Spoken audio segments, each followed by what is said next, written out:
Well, hello, everyone. Thank you so much for joining me. Really do appreciate your time. Tonight, we are talking about the case of Jack and Lilly Sullivan, ages 4 and 6 years old, who vanished from their Pictou County, Nova Scotia home on May 2nd, 2025. Since then, there has been no sighting of where Jack and Lilly are, but we are not giving up hope, and we will not let this rest until Jack and Lilly is found and justice is served. We have a lot to talk about on the other side of this. I've walked through storms in scars and grace, smile through pain with a painted face.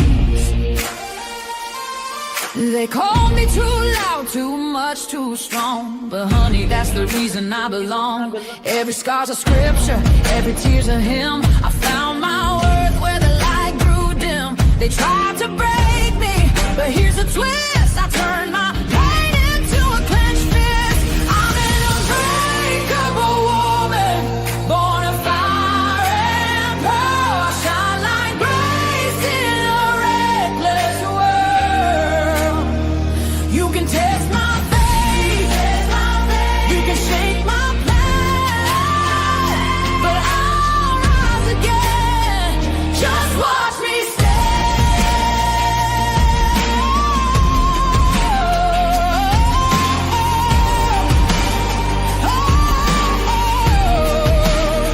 I've been whispered about and written off, judged by the gloss, not the cost. But God don't build weak hearts from gold. He made me fierce and he made me bold. I bend, I pray, I roar, I rise with mascara, tears and battle cries. Don't need your crown, I forge my own. From ashes, honey, I build my throne. I'm an unbreakable soul, dressed in truth and pearls. The fire don't scare me, it lights my world. You can doubt my voice, but you'll hear my name. I'm holy and hood, and I'm done with shame. For everyone called too much, too loud, too real. You're not to anything. You're exactly what power looks like. I'm an unbreakable soul, through the fight and flame. My scars are stories, my strength, my faith. Faith in my heart, fire in my curves, forever divine.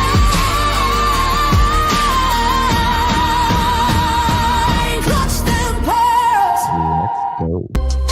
In the clutch, better tighten the pearls. Drop the cold facts, got the truth for the world. No smoke, no fluff, just the real that we trust. Hold on to your seat, cause I'm coming in clutch.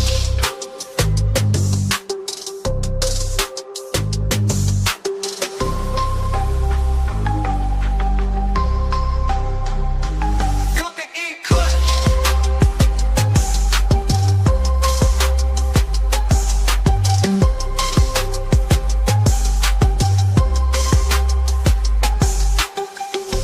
Coming in clutch, better tighten the pearls. Dropping cold facts, got the truth for the world. No smoke, no fluff, just the real that we trust. Hold on to your seat, cause I'm coming in clutch. Coming in clutch.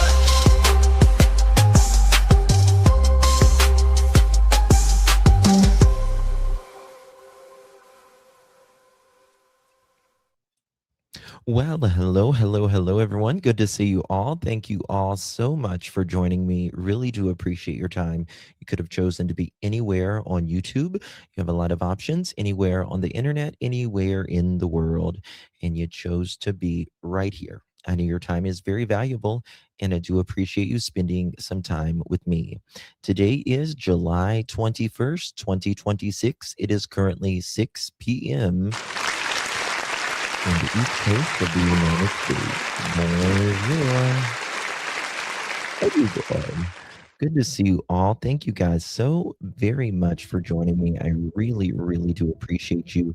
Tonight we're talking about the Jack and Lilly Sullivan case out of Pictou County, Nova Scotia.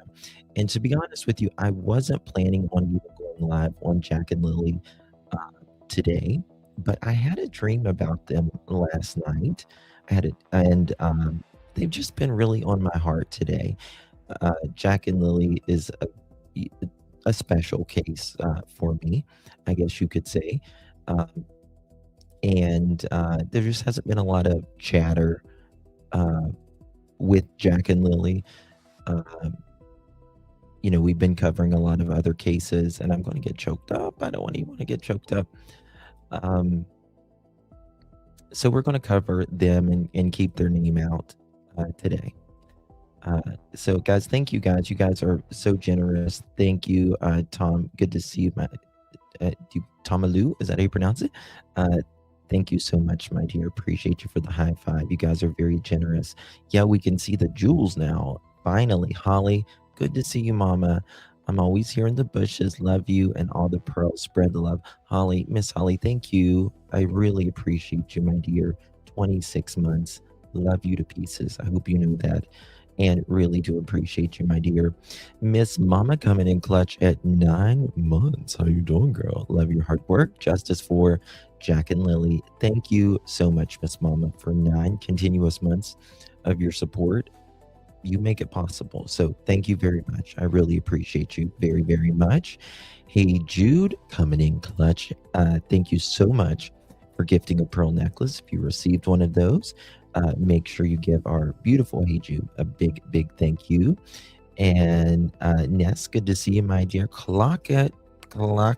Thank you so much, my dear, for the 80 gems. Appreciate you very much. And Pinky, thank you so much. Really appreciate you. Really, really do, my dear. And Jesse, thank you for the clapping seal. Appreciate you, my dear. I'm so glad we can see the jewels now. I appreciate your love. And Ness, thank you again for the sunshine. Appreciate you very, very much. And Tom, thank you so much again for the clutch. Appreciate you. Happy Turtles, thank you for the clapping seal. Really appreciate you, love. Good to see you. Kim, thank you for the happy poo. Appreciate you, love. Good to see you.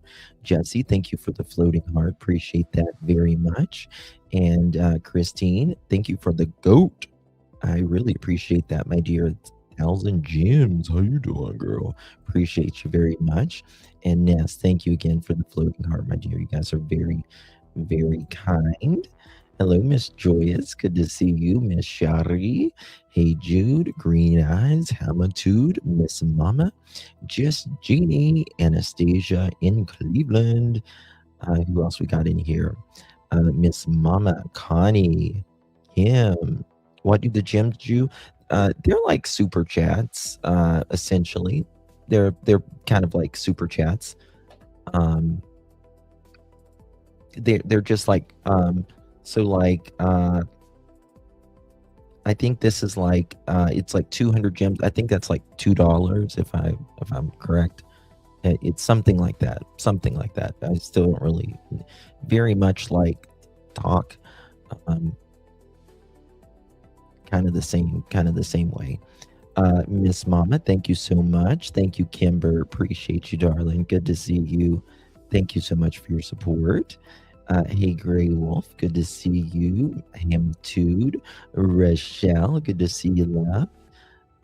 Who else we got in here? Tracy. Unk alert. Thank you so much for the 440 gems. Appreciate you, love. Good to see you. Thank you so very much.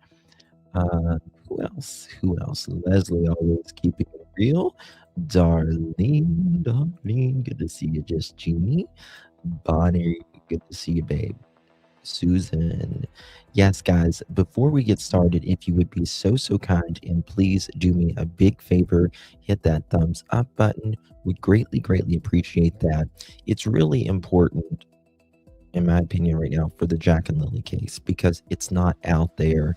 This is a aging case, sadly, but it's not going cold. It's not going cold. That is one thing that it is not. It's not going cold. But we still got to keep their name out there in the algorithm. It's very important. Anita, good to see you, my friend. Appreciate you. How you doing? Hello, Christy. Darlene, Miss Susan. Hello, Captain. Carol, bonjour. Good to see everyone. Really, really do appreciate you all coming in. So we're going to get, before we get started, and I've not covered this case, but it needs covered. It certainly needs covered, but I do want to mention it, especially to my fellow Canadians to the north of me. There is a missing 11-year-old right now out of Calgary. And you guys know I love my Canadians, and we try to keep up to date with our Canadian cases, especially missing children. Hey, Grey Wolf, thank you for the high five, babe. Appreciate you very much. Thank you for your support. Really do appreciate that. Hey, Miss Cal, good to see you, babe. Adele, everyone. I do want to show you, particularly for our Calgary friends watching on this, before we get started with Jack and Lily this evening. 11-year-old Calgary boy missing. And hey, Pam, good to see you, darling. Canadian Crime Watcher. They still haven't found him. I know. And in this case, they have him walking off. Now, you and I know that, specifically autistic children have a higher tendency to wander off. Hello, Mama. Good to see you. And there's another major story we're watching this evening, a missing Calgary boy. The search for him now into its fourth day, and Benit Breach is watching this story for us. Benit? Well, Ian, this is a massive search effort. It's involving hundreds of police officers and community volunteers. So 11-year-old Parker here was last seen at his home on July 16th. That afternoon, he was spotted again in the Thorncliffe area. And police say that at the time he was shirtless. He is wearing headphones, gray shorts, and black Skechers shoes. Police say that he has autism and is nonverbal. Now, today, police did give the most recent update.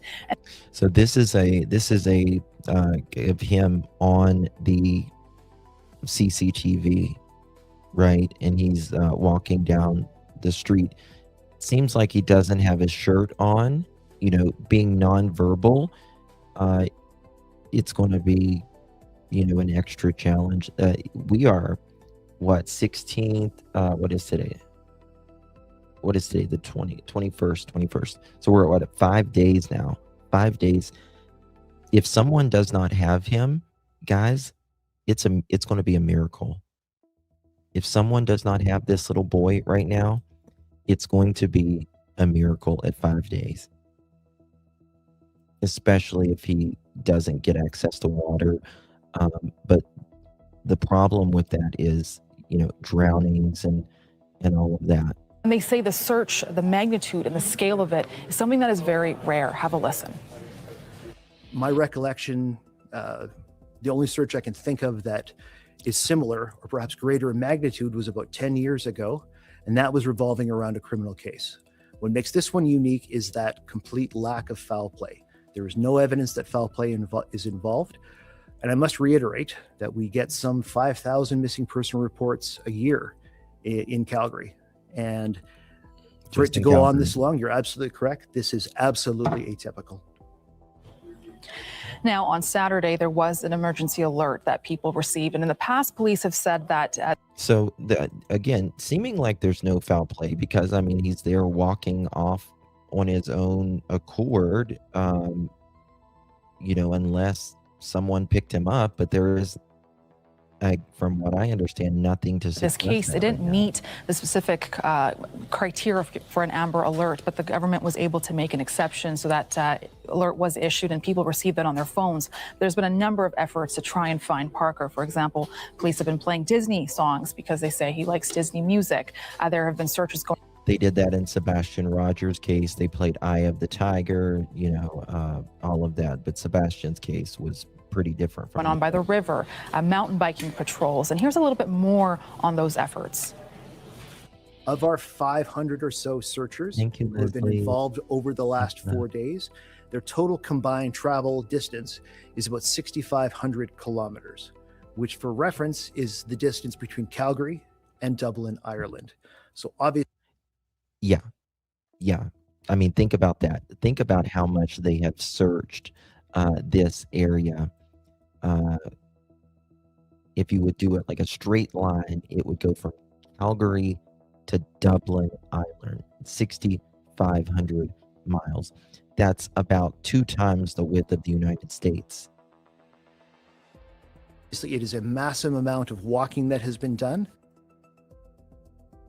So what are we hearing from Parker's family, and what police are asking for from the public?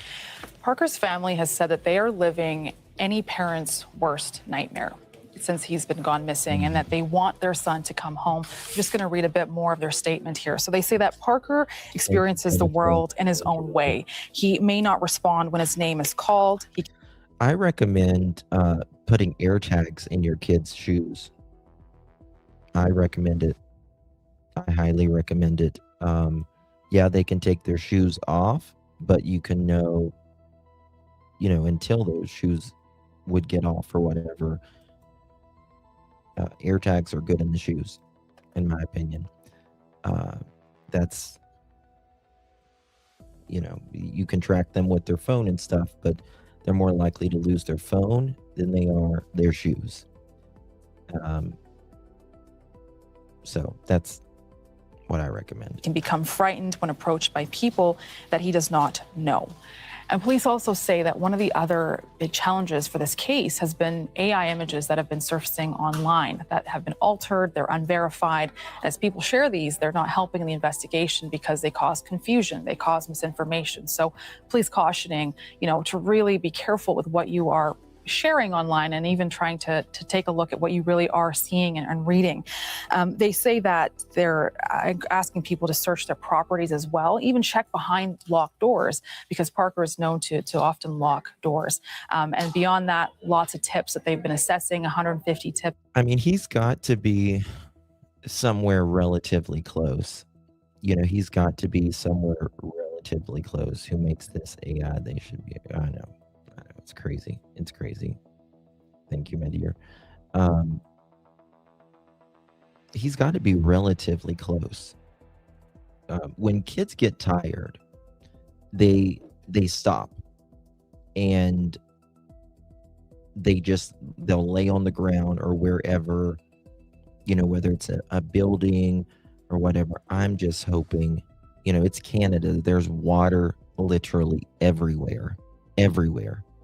So I'm praying, that he's not found in water or fallen off a cliff. There's so many things out there that can happen.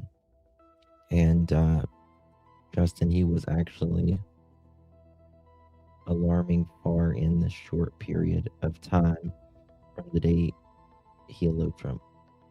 He was actually alarming far. What do you mean alarming far, baby? I don't understand that. So far, still 100 hours of CCTV footage that they're looking through.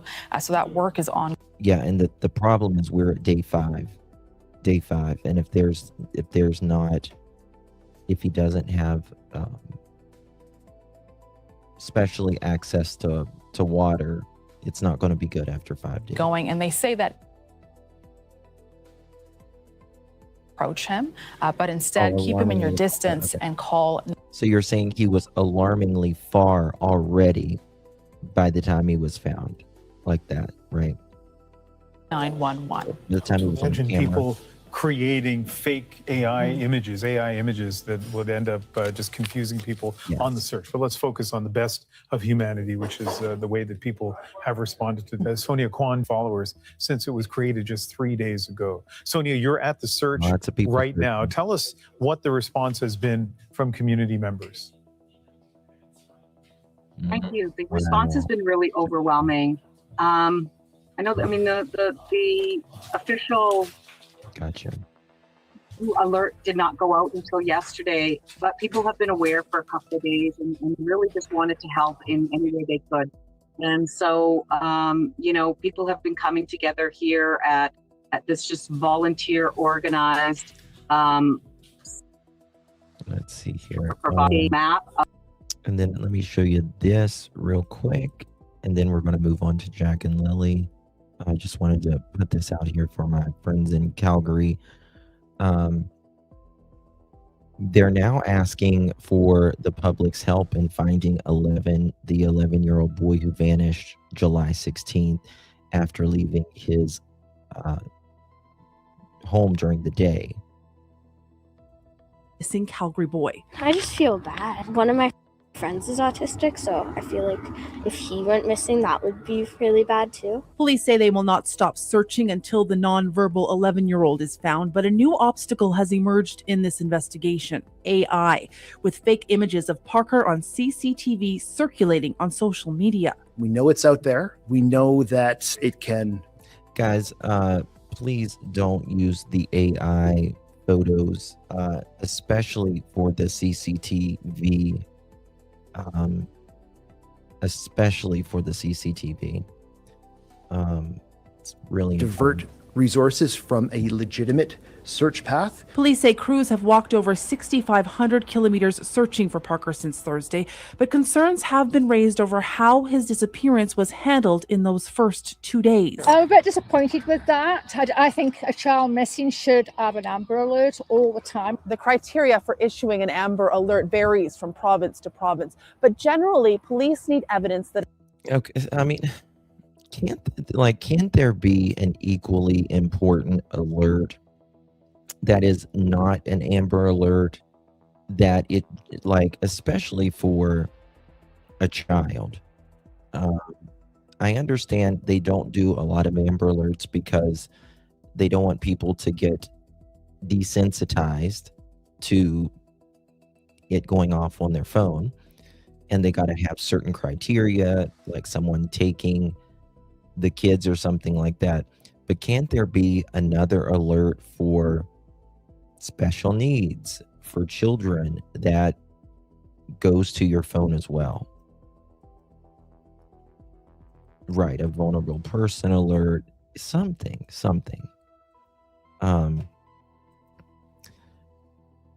It's one thing if you're an adult that goes missing, it's all bad.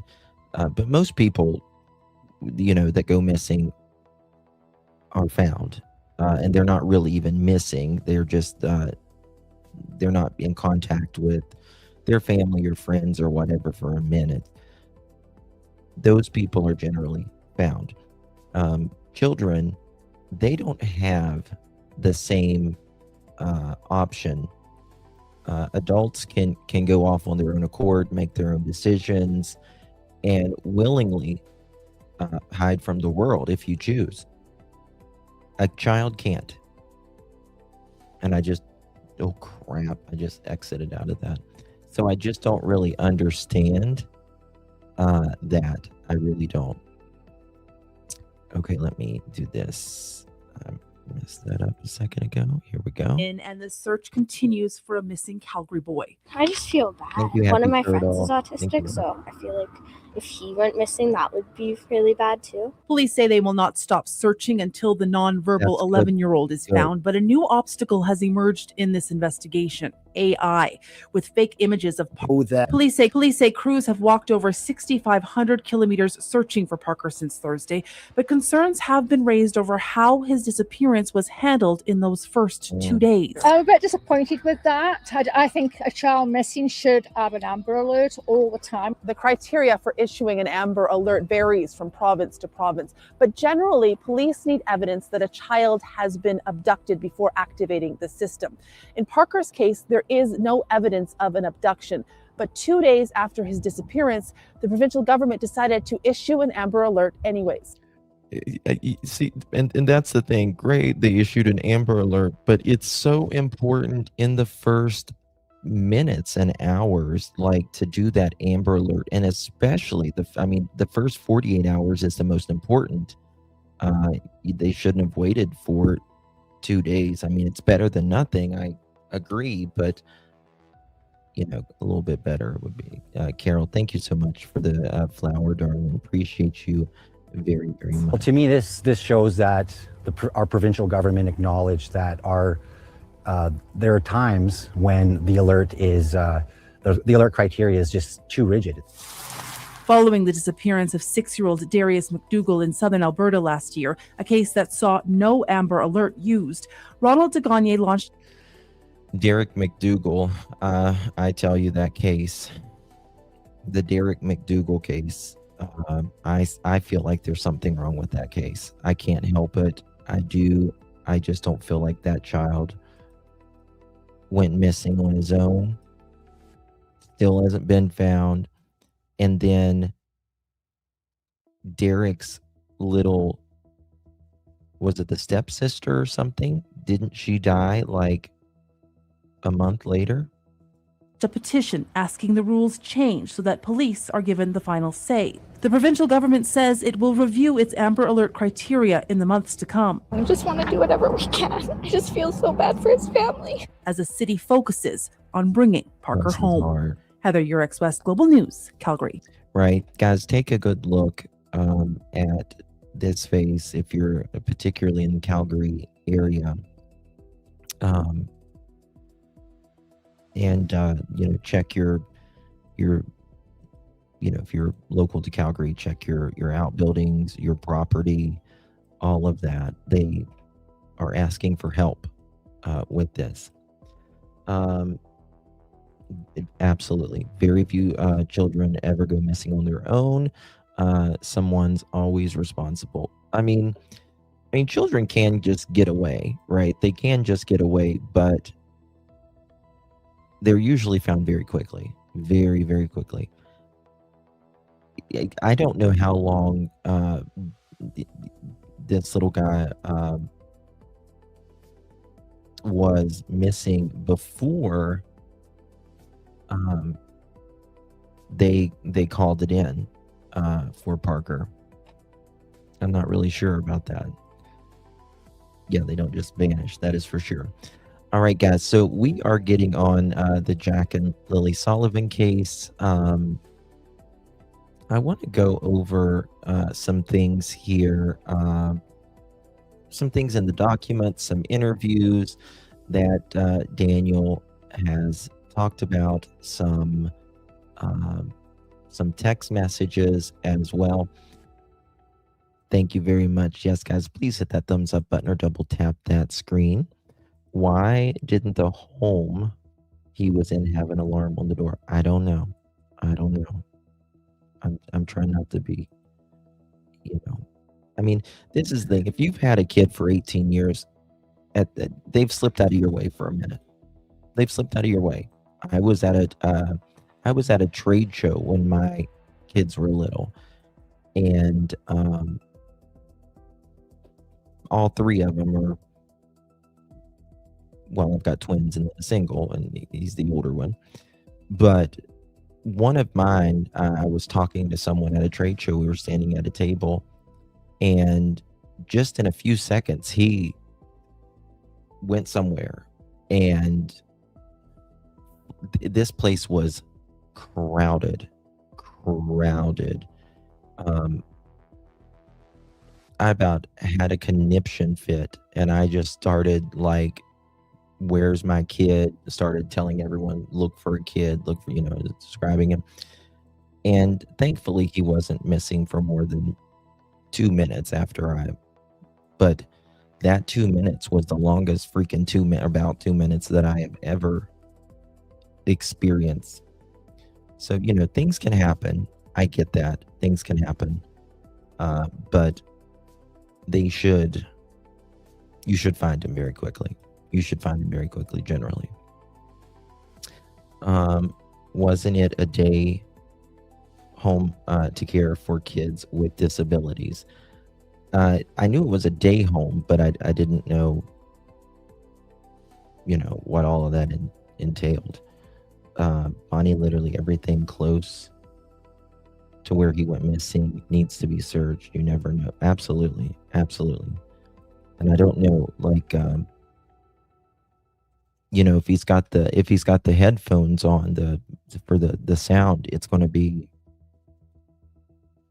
he's not going to hear anything. It keeps him from being, too stimulated. One of mine fell asleep under my pillows and I lost my mind. Yeah. Yeah, it happens. I mean, if you have a child 18 years or children, one of them's going to scare you for a couple minutes, Okay, guys, I want to go to, again, there's not a lot happening in Jack and Lily's case right now. However, like I said, I want to keep their name out there. I don't want Daniel and Malaya to think we have certainly forgot about them, because we certainly haven't. That is for sure. I want to go over some things Mr. Mattel has spoken about. In my opinion, I believe with every fiber of my being, in my opinion, that Daniel knows where Jack and Lily is. I believe Malaya knows what happened. And I believe Janie knows some things. By the way, guys, I am going to be having a special live stream on Jack and Lily. What is today? Today's what, Tuesday? Either Saturday, maybe Sunday, or Monday. I don't know yet. I'm having a guest on, and we'll play it by ear. I think that's kind of why I might have dreamed about Jack and Lily last night, because I did a live stream yesterday on Michael Vaughn, and someone in chat said, "Are you doing the live stream tonight on Jack and Lily?" And maybe that's what made me dream about it or whatever. Agreed on all counts. Yeah. And I do believe it's just taking time. I think RCMP is being extremely strategic on how they are handling this. And I want to go over a few things versus some text messages. Daniel has said, I was thinking about this today. So here we go.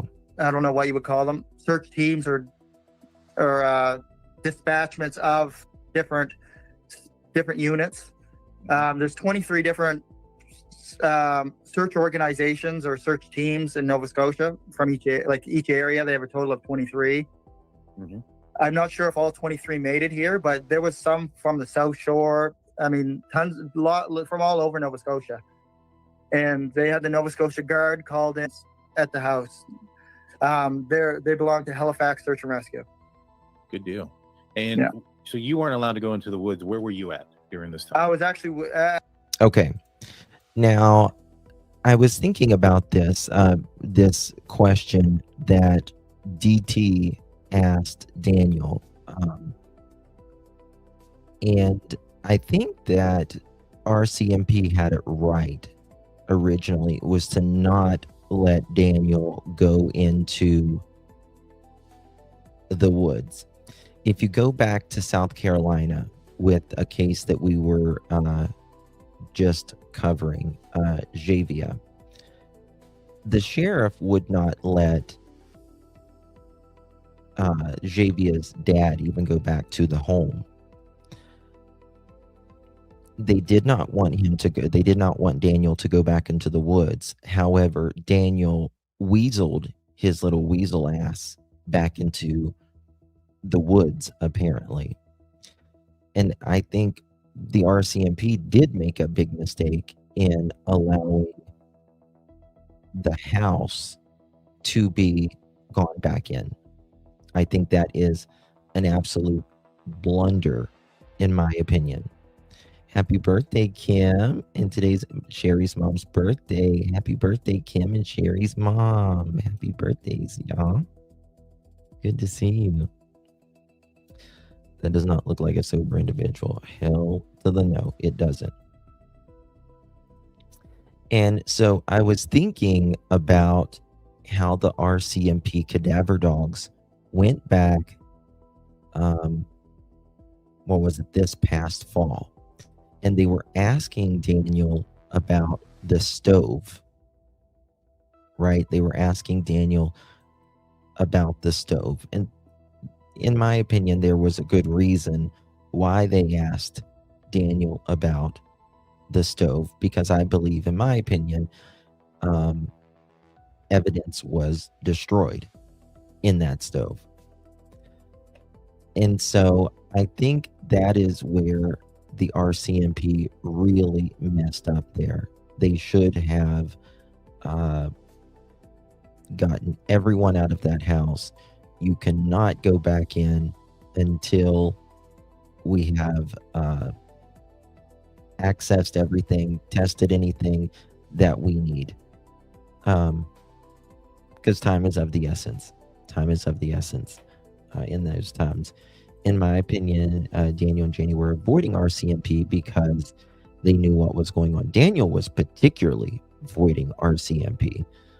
Left MBM holding the bag because she had to Jack and Lilly after being kids. MBM had a chance to talk if she wasn't in on it. Yeah. I agree, 1000%. Oh, I know, CZ. I know. We're covering the Ohio case, the 16 children. I showed 3 children in Michigan the other day. Very similar situations.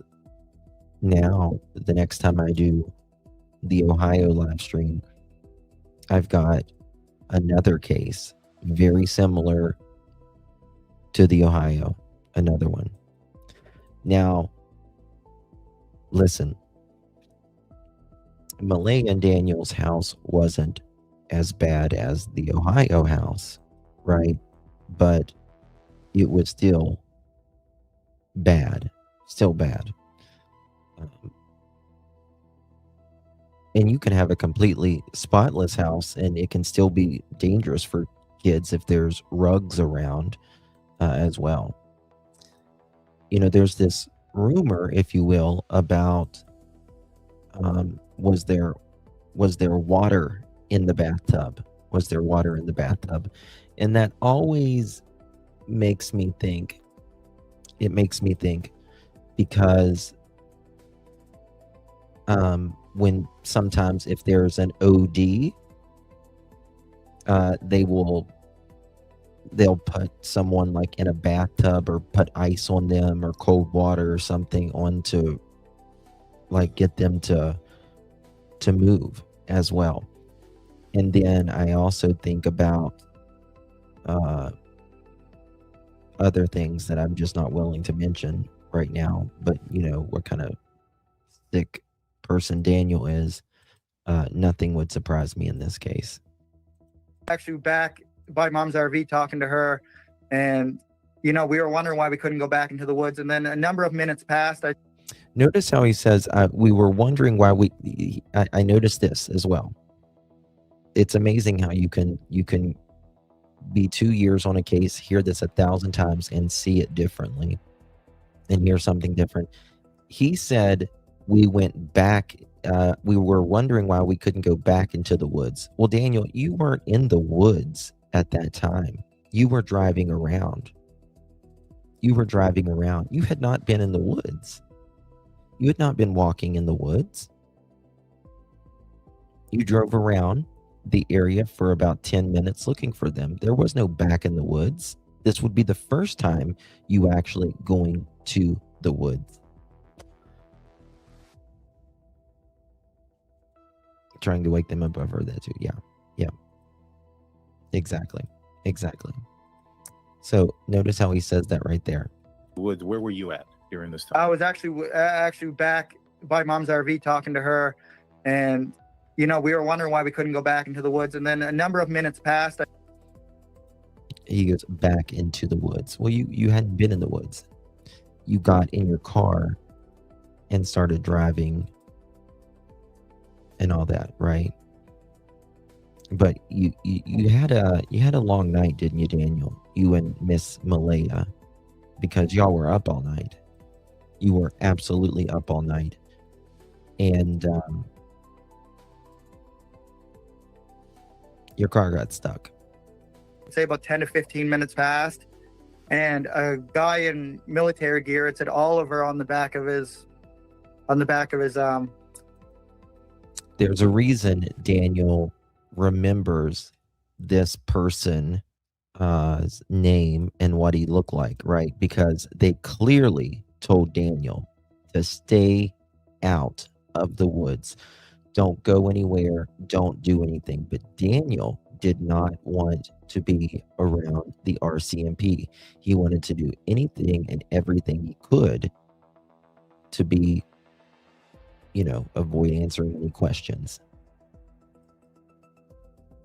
She certainly did. Yes.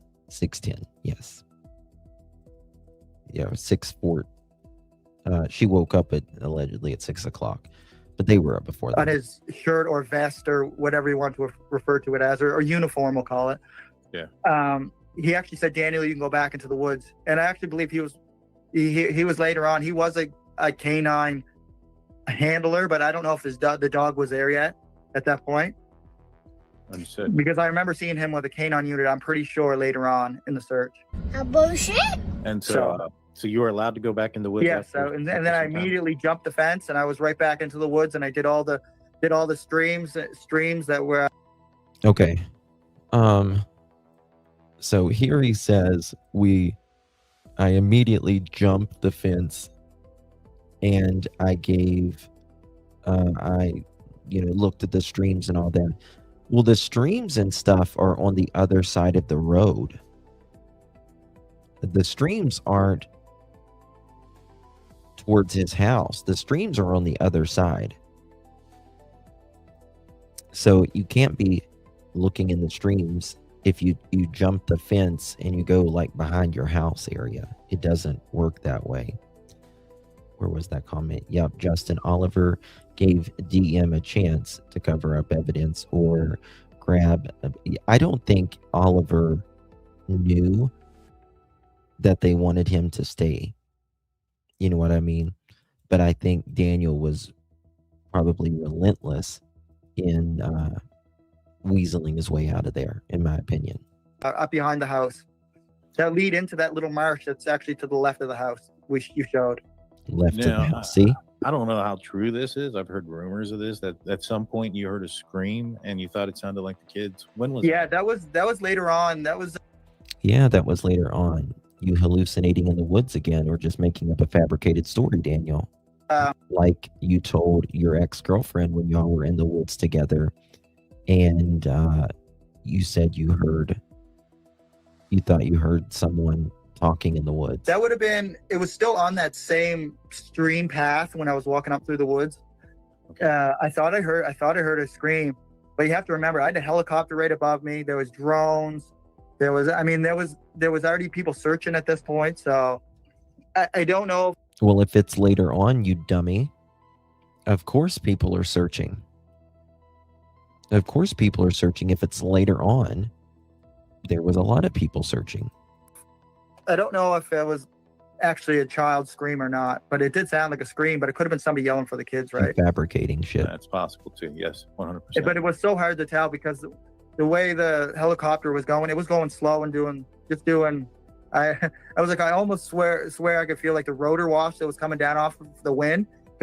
I hope you get a rotor wash. Sometimes they would go pretty low because the vegetation was pretty dense, because a lot of it's not hardwood, so there's no leaves, right? It's evergreen, so you have trees that are full of needles, so it's much more hard to get a good view from a helicopter through that stuff. Yeah, no, I can imagine it being very difficult.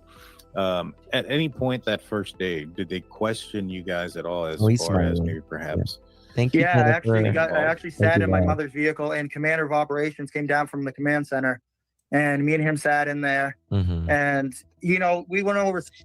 And I was also thinking, by the end of this day, when they were interviewing Daniel, Notice after they interviewed him, the major crimes comes in.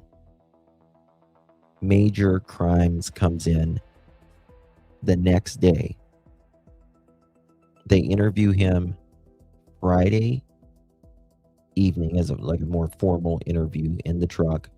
Next day, major crimes comes in. I don't find that an accident, in my opinion. Some of the stuff we're going over right now, did you know the kids are going to be home from school that day? Would you have kept the kids home from school that day? What happened in the morning? Did you see the kids that morning? There's a lot of the similar questions you're asking me now.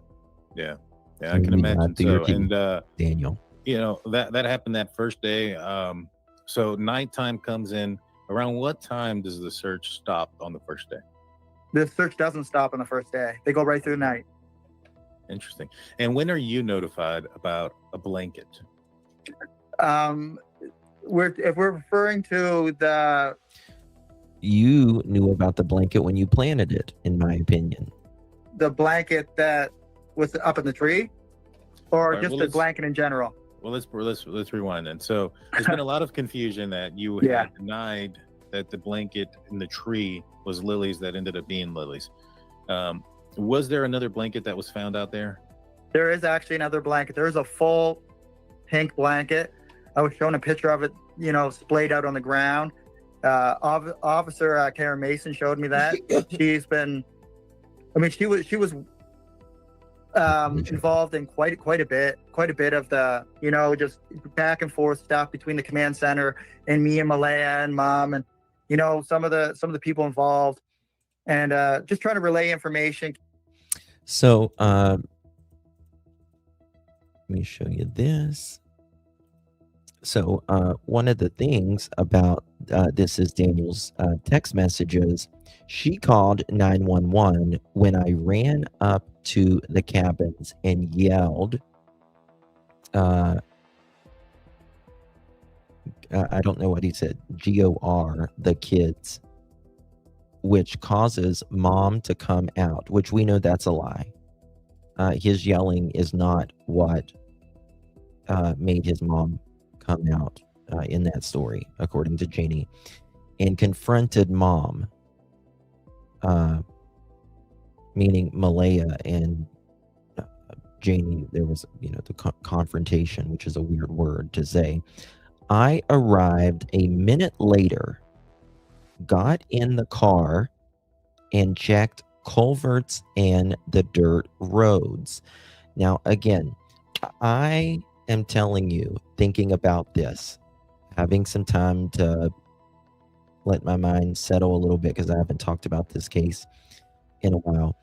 But now I know why he talks about the dirt roads. Now I know Daniel. And I know RCMP knows.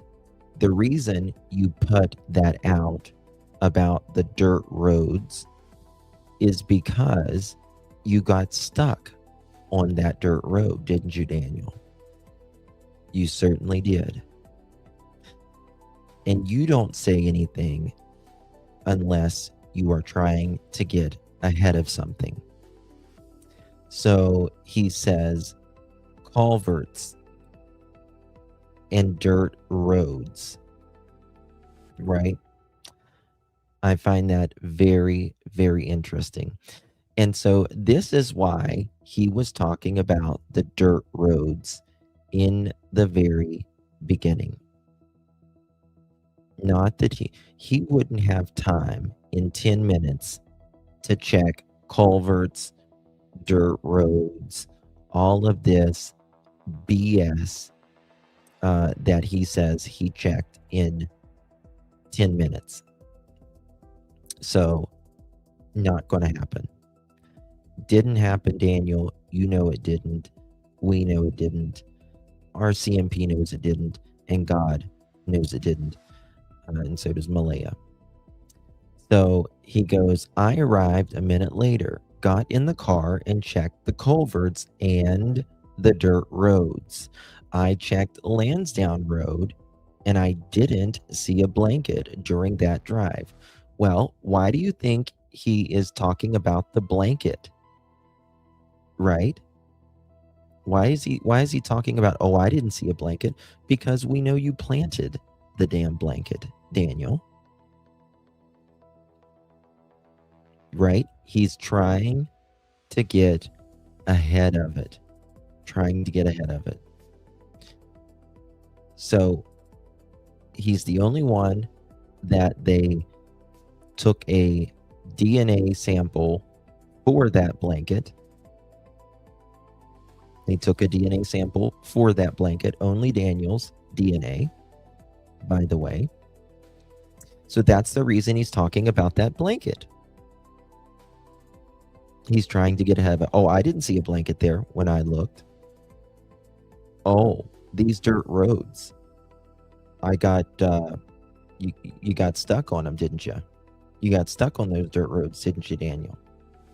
So that's why you're saying that. Now, the culvert, I think, is going to be very important as well.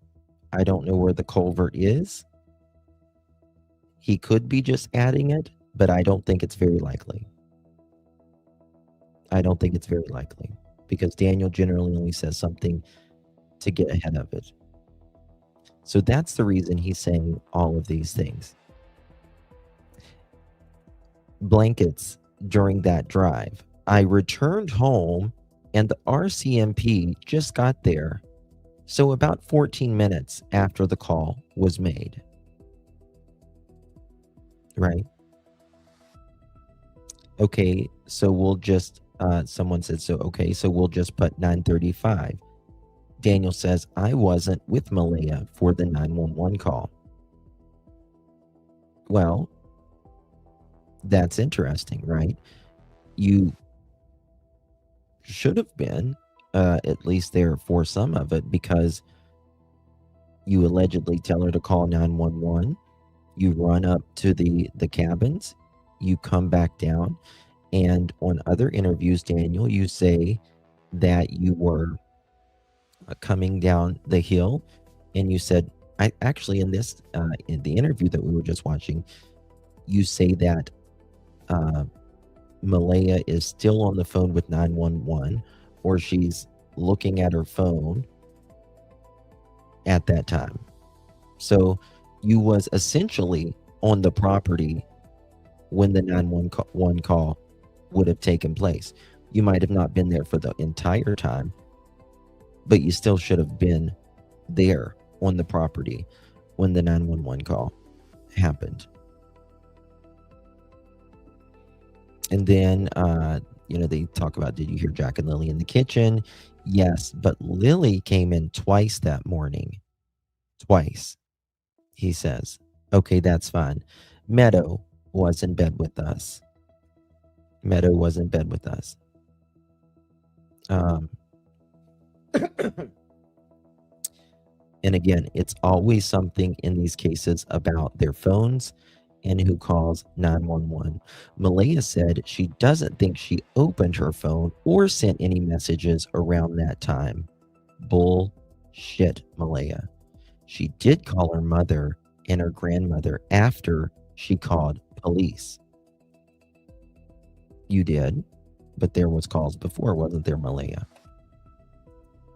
And she ends up deleting that app.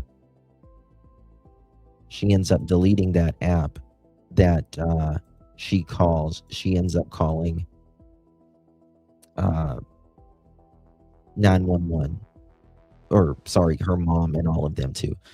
The same calls that she uses to call her, the app, to call her mom and her grandma and stuff, she ends up deleting. Amy, thank you so much for the Unk Alert, babe. Appreciate you very, very much. Very kind of you, babe. Really appreciate the support. Good to see you, my friend. What would be their reason for covering? What would be their reason for covering up for them? Has to be something bigger involved in. Who covering up for who? Keeping up to date and stuff like that. And this pink blanket that they found, was it something that they found close to the house, or? I'm not sure the location where it was found. There was a pink blanket, there was a water bottle, there was There was a children's t-shirt, and there may have been a sock or socks too. It's showing me as well. Right. And remember, Daniel was the only one, the absolute only one that lied about the pink blanket. And they are the only ones that got, and he's the only one that they got the DNA from about that pink blanket as well. The culvert to Lansdowne Lake is long and creepy, really. If it was just MB and DM and nothing else, it would have been reported. What would have been reported? So he got in his car to go looking for them. So where did he leave the car when he got out, and being Aquaman going up to his waist in the water and soaring through the woods? Yes. Yeah. All the evidence, footprints, blankets, and Daniel says he never went to where they were found. Yeah. Yep. Exactly. But none of them belonged to Lily's, right? I mean, none of them were Lily's. None of them were Jack. He fucked up there. He fucked up there, right? None of them were Lily's, right? Well, it was a pink blanket. So it was likely a girl's, right? But he was lying about the pink blanket to the news for several days anyways. And he's like, none of them were Lily's, right? I mean, none of them were Lily's and none of them were Jack's. It's obvious, Daniel. And there may have been a sock or socks too. It's showing me as well. Listen. But none of them belonged to Lily's, right? I mean, none of them were Lily's. None of them were Jack's. Do you know if all those items were found at the same place, or were they found throughout? I'm not sure where they were found. I was just told that, are any of these items Lily and Jack's? You wouldn't be interested in where a blanket of Lily's came from? Remember, I'll even give Malaya the credit. Malaya, as soon as that pink blanket was found, was said, that's Lily's blanket. Right? That would be like the first thing. Okay, if my kid has a blanket and they got out, where was it found? Let's go look in that area. Found them during the search. Were they told that, are any of these items Lily and Jack's? We found them during the search. Were they photographed together? No, they were not photographed. They were photographed individually. Okay, so most likely then they were not found together. Yeah. And around what time was this blanket, the full one that didn't belong to them? When was that one found? That was found, it would have been during the daytime. So, because I remember I was actually standing on the front deck when she brought her phone up to show me. So that would have been sometime during the day. So I'm saying between noon and 4 p.m. probably. So at 4 is when they found the pink blanket that was Lily's. That was a portion of the blanket, correct? Yeah. I'm not sure on the exact time on that either. It would be after 4 because the school bus goes. I'm not sure. When they found the pink blanket that was Lily's, that was a portion of the blanket, correct? Yeah. I'm not sure on the exact time on that either. It would be after 4 because the school bus goes up there around 4 o'clock. Gotcha. Of course you knew. Of course you knew. The family found it. They came back and told you guys and told the RCMP, and they went there to check. And because that school bus, it goes up and it actually goes up and turns at my Uncle Ron's house, which is about 500 feet past where the blanket was found.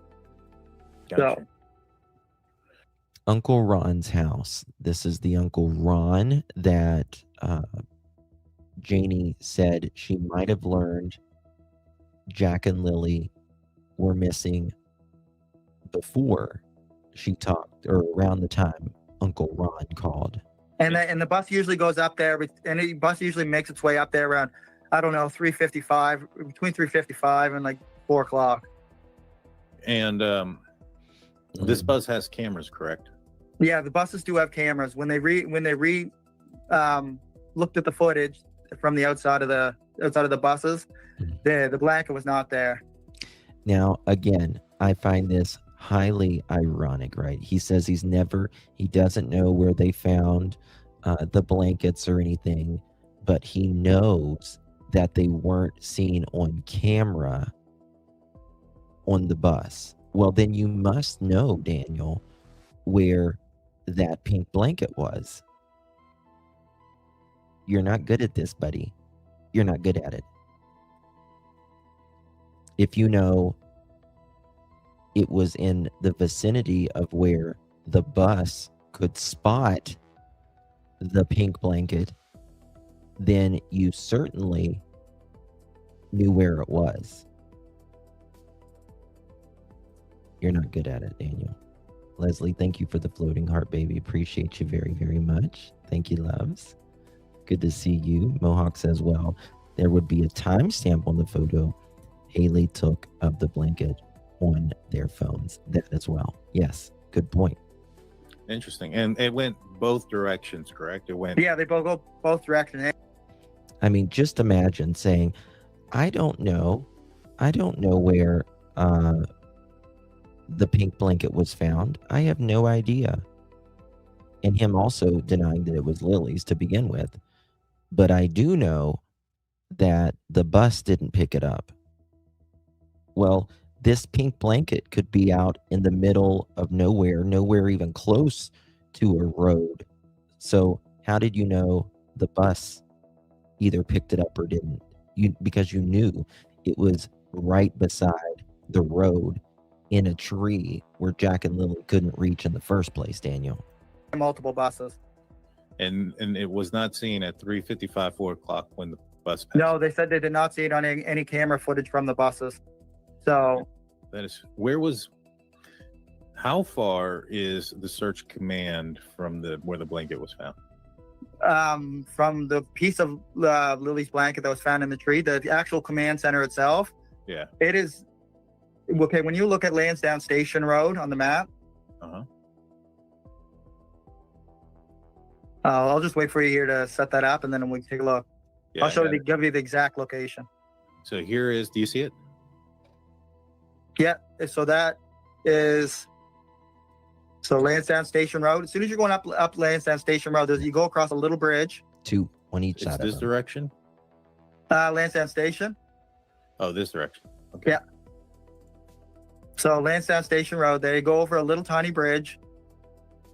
Okay. Yeah, it goes right. Fast forward this part. I know it's a road that's. They had a long stretch going down that hill, going to the command center, so everyone could park their cars. Because there was hundreds of cars there, Daniel. Now, search vehicles. They had to move in, RCMP SUVs and everything, right? So how long after law enforcement arrived at 10:27 did the command post get set up? Was that like the first ththing that happened? I'm not sure. I was actually in the woods for a lot of that, Daniel. So I don't have like a clear time that was set up. Clear time that I could say the setup. So that tells you they set this up very quickly, this command center. And that tells me, in my opinion, that Daniel was nowhere around the house and where the command center was down below the train tracks whenever all this was going on. He was avoiding the RCMP like the plague that he is. Like began or was completed. So around what time were you notified, and how were you notified about the pink blanket that belonged to Lily? Hold on. Completed. So around what time were you notified, and how were you notified about the pink blanket that belonged to Lily? This is the tough one for him. Think the pink blanket that belonged to Lily. I wasn't notified at all about that. Yeah, you wasn't notified at all about a pink blanket of your stepdaughter's. Yeah, sure, Super Daniel, sure. Does anyone actually believe that for a moment? And thank you so much, baby. Appreciate you. Good to see you, Miss Payne. Not a chance. He wasn't. Hey, Jacqueline. Wasn't notified at all about this pink blanket. But he says, remember, he was saying Haley and them planted. Exactly. He was saying Haley and them planted this blanket. I was actually told there was a piece of a pink blanket that was found up the road in a tree. And I said, piece of a pink blanket? Like, and I put two and two together. I ran out to the garbage bin. And I seen that there was a hole ripped in the bag. And clearly there was somebody who went into the garbage or something went on with the garbage for a piece of that to be ripped out. Right. And this was the blanket. Now, again, I have time to kind of step back on this and think a little bit. So they say Jack and Lilly, or Lilly took her backpack that was right beside of her bed, right? And they put on their boots and all of this. Well, I mean, clearly they would have had something in their backpack if they were taking their backpack with them. Now, Daniel says he threw this blanket out, a week prior. Malia says she's the one that threw out the blanket a week prior. But Daniel, again, hold on a second. I just thought of something. Wait, let me go back. Because you had a blanket that was found up the How were you notified about or was completed? So around what time were you notified, and how were you notified about the pink blanket that belonged to Lilly? The pink blanket that belonged to Lilly, I wasn't notified at all. Okay. Now listen to this. Listen to this hog shit. I just caught this. He just said he was not notified. Look how dumb this mofo is. He just said he was not notified about the pink blanket. Am I missing something? He just said he wasn't notified about it. Now listen. All about that. I was actually told there was a piece of a pink blanket that was found up the road in a tree. And I said, piece of a pink blanket? Like, and I put two and two together. I ran out to the guy. He wasn't notified about this Lily's blanket, but they just said they found piece of a pink blanket up in the tree. But he just immediately puts two and two together and says, piece of a pink blanket. So I immediately put two and two together and I ran straight to the dumpster. And that's where there was, holes in the back where someone had put their hand in a blanket. So you were notified, Daniel. Again, you were notified, even though you lied your ass off to the media for several days about this blanket. I actually wasn't notified about the pink blanket. I was told there was a piece of a pink blanket up in the tree. And then I immediately put two and two together. You were so dumb. So dumb. The garbage bin and up the road in a tree. And I said, piece of a pink blanket? Like, and I put two and two together. I ran out to the garbage bin and I seen that there was a hole ripped in the bag. And clearly there was somebody who went into the garbage or something went on with the garbage for a piece of that to be ripped out. So,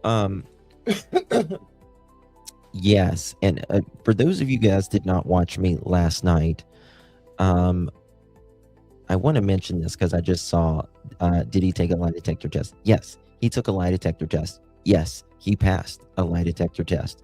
But guess what? We're covering Stacy Wandra. He is one of 4 who abducted Michael Joseph Vaughn out of Fruitland, Idaho.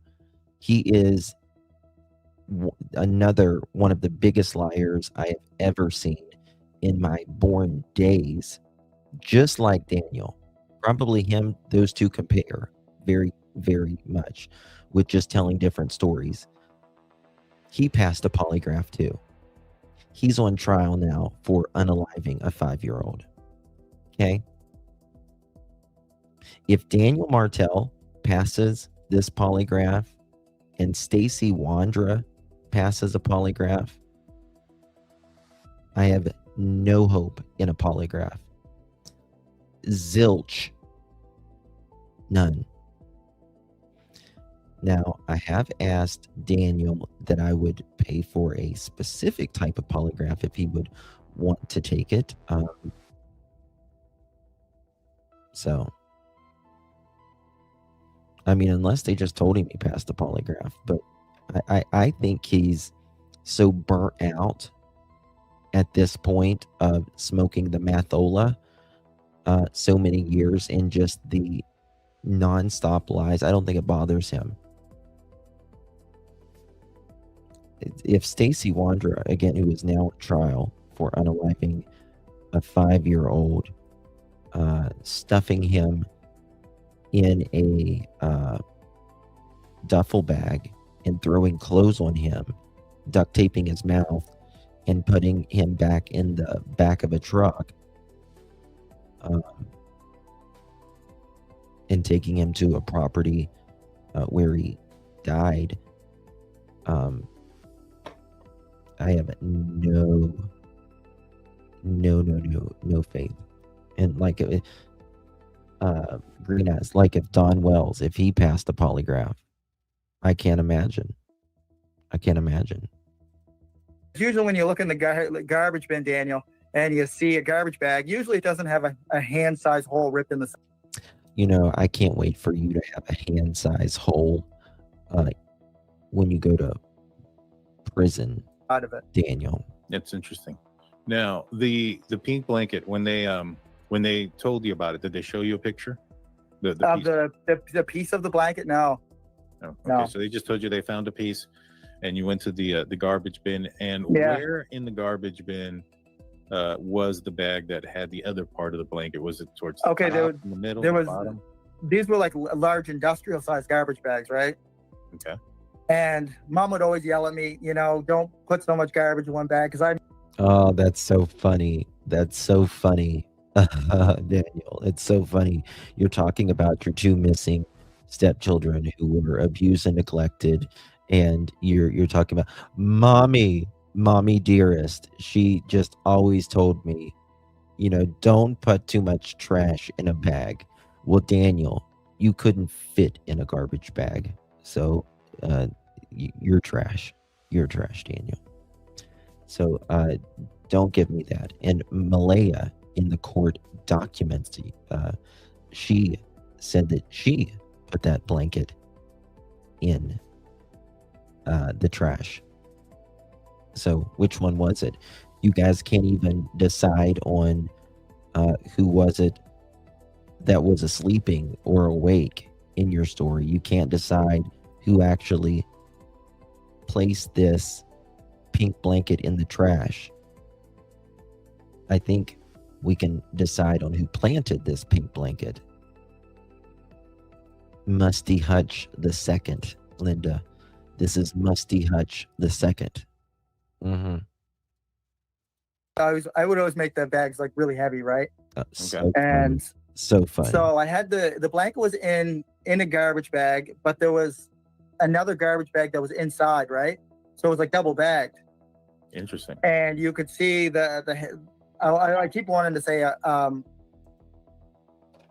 he was going to say you could see the hand,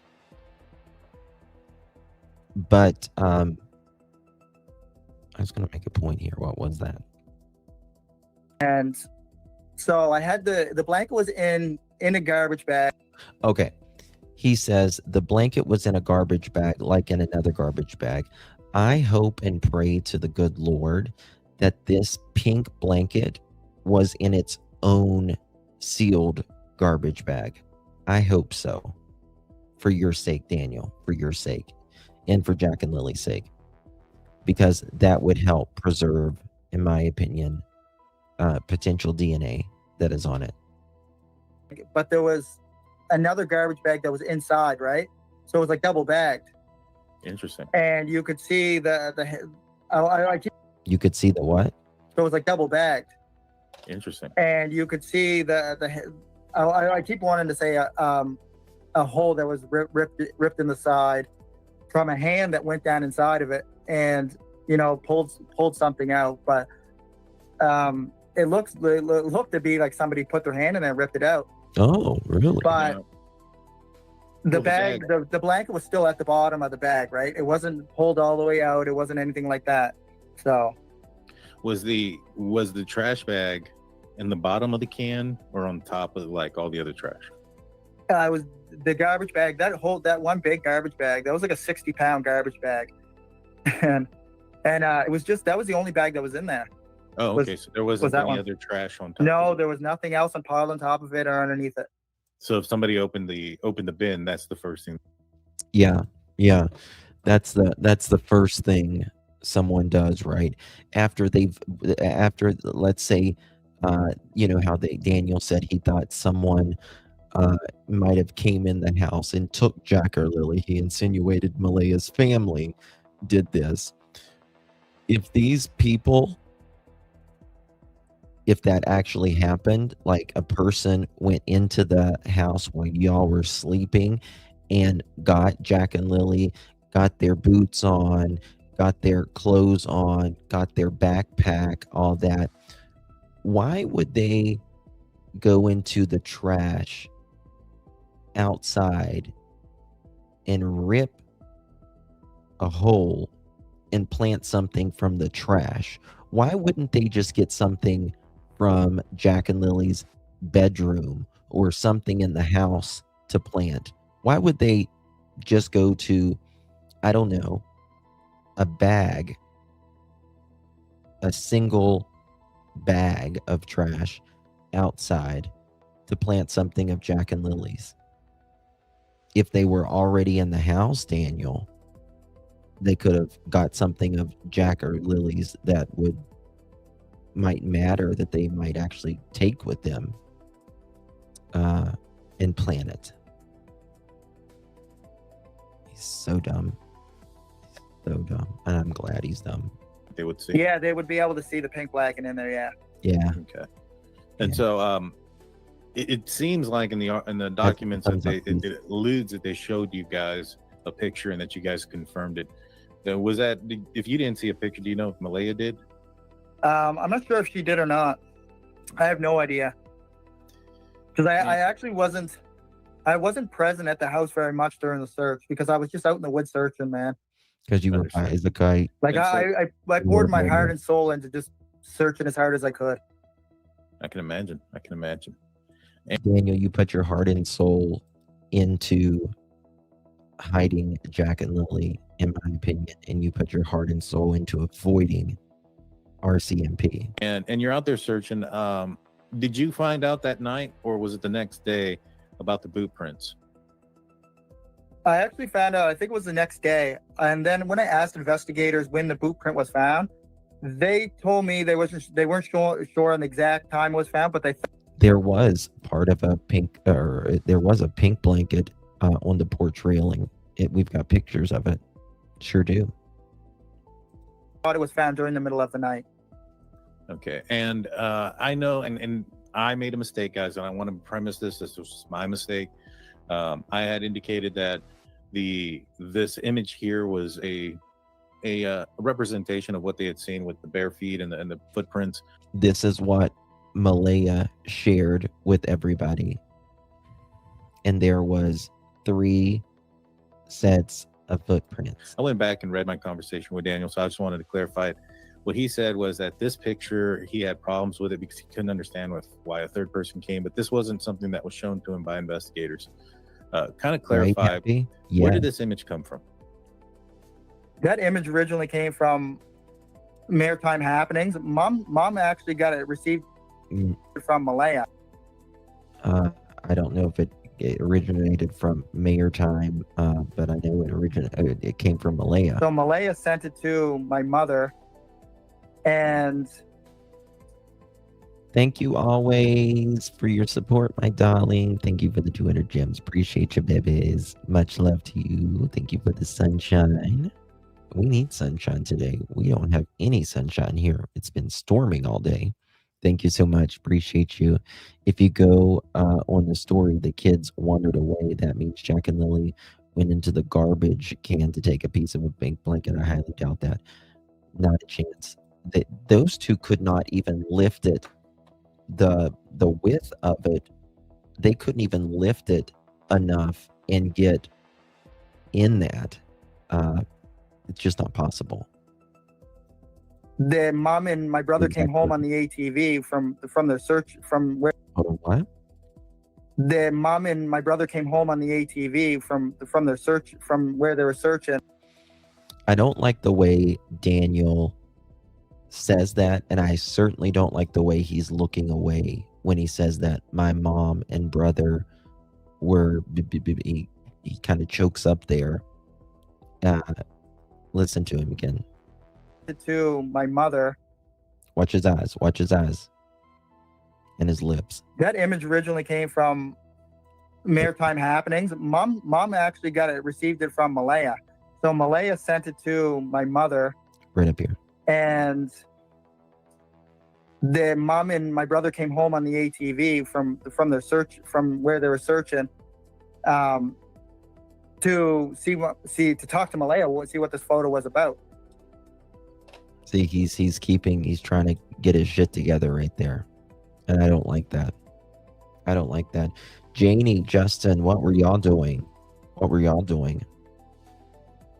But it was actually Maritime Happening, which originally posted it. And that came from one of the searchers, I guess. Understood. So it wasn't really, it wasn't something that you saw from the investigators or from the search. No, it wasn't anything like that.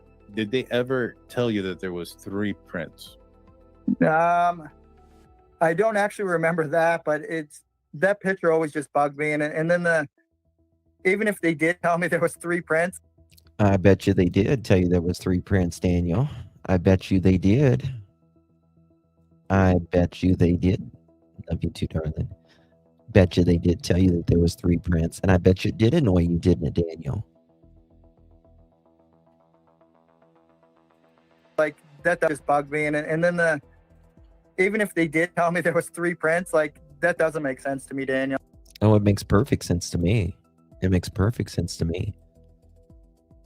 It makes perfect sense to me that you stood in the middle and placed a couple boot prints over here and a couple boot prints over here, and then you went and burned those fucking boots in your fireplace, didn't you, Daniel? Yeah. I mean, when 2 kids are missing, they don't gain a follower to go missing with. Exactly, Miss Joy. Right. And here, just to kind of show everybody, this is where the image came from. This is Malaya Brooks, and this was at 10:16 in the morning on May 3rd from Malaya to your mom. Your mom sent me this photo. Yep.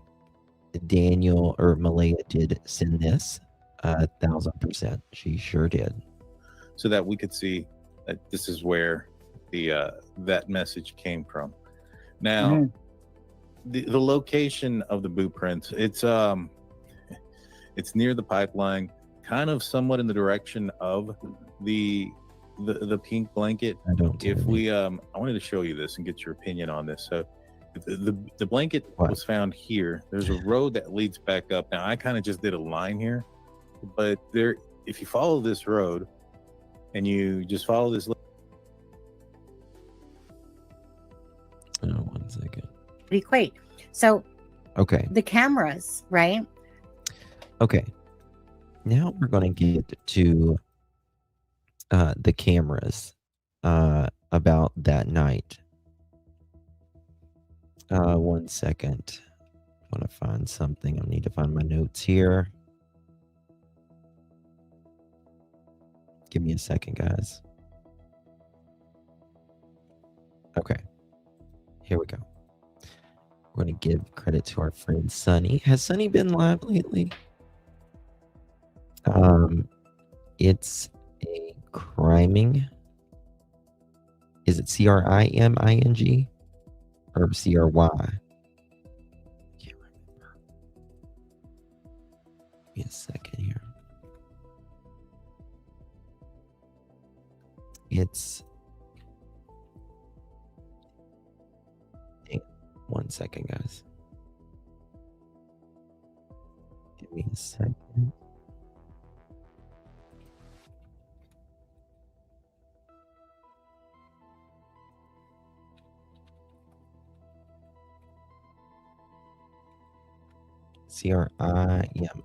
Okay. Sorry, CRI. Okay. Why have they all gone silent, Justin? Because they are scared shitless. That's why. Justin be banned for life. For what? Malaya's history just seems like she never contributed anything to society. It lived off boyfriends and government. That's the way Malaya likes it. Malaya wants to be taken care of. Oh, that's right. Sunny is on vacation because I commented on a couple of her videos. Yes. So where did this vehicle come in? Like freaking, like invisible car come in? Now, this is over at Brad's house. And if you look closely, you can see the lights. That took, of course, Jack and Lilly that Daniel's talking about, considering there are cams a lot more going down the other way into the Westville area. Okay. Again, I'm going to say allegedly. Daniel has a buyer, a friend of his. His name is Chance Lays. We've already talked about him. He's in the doc. That's, of course, Daniel's BFF because that's his rug dealer, right? Documents, right? Okay. So people, this isn't about Daniel having a meth lab on his home, but allegedly. Daniel is a meth lab in his own self. I got to keep saying allegedly for this because allegedly, right? The friend Adam and Chance Lays were helping during the search, right? Does Daniel buy meth, right? Allegedly, absolutely, from Chance, right? Yep. Okay, but does that equate to the children's disappearance? Don't know. But again, Daniel, if you're going to talk about stuff, well, I mean, you're so far past the point of truth, there's no return, to be honest with you.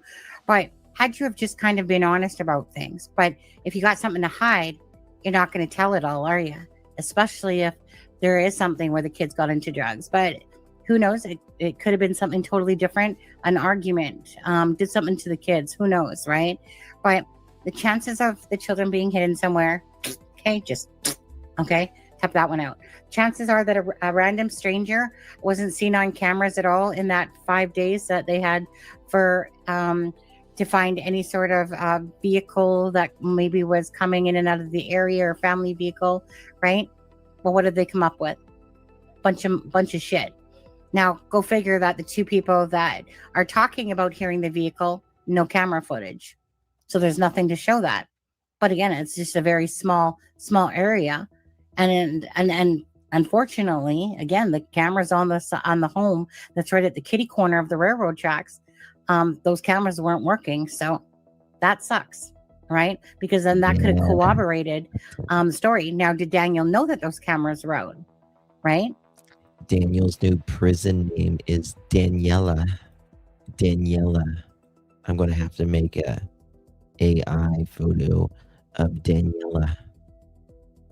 What Daniela is going to look like up in the clinic. Your guess is as good as mine. You know, again, Daniel, he just does things and he thinks that, I don't even know what, honestly. It's kind of reminds me of sometimes the perfect storm where everything that should go right goes wrong and that there's the evidence isn't there, right, to support. Because to me, it's like, if there's no evidence to support a stranger abduction or an abduction from the family or the fact that the big searches in the woods, what other plausible scenarios really truly are there, right? Usually in cases like this, like I keep talking about, usually the people closest to the family, the parents, stepdad, stepmom, whatever. Usually cases like this, it's usually going to wind up.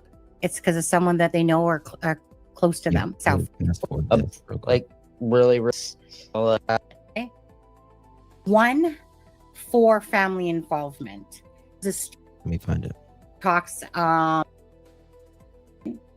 2 for that they're lost in the woods, and but especially Daniel play her lazy butt never. But toys, branches, Yeah. and so forth. Let me make this bigger for you. Watch this. Kids went and played, and this was their fort that they made out of tree branches Yeah. and so forth. Yeah. Something I find odd is there's no toys there.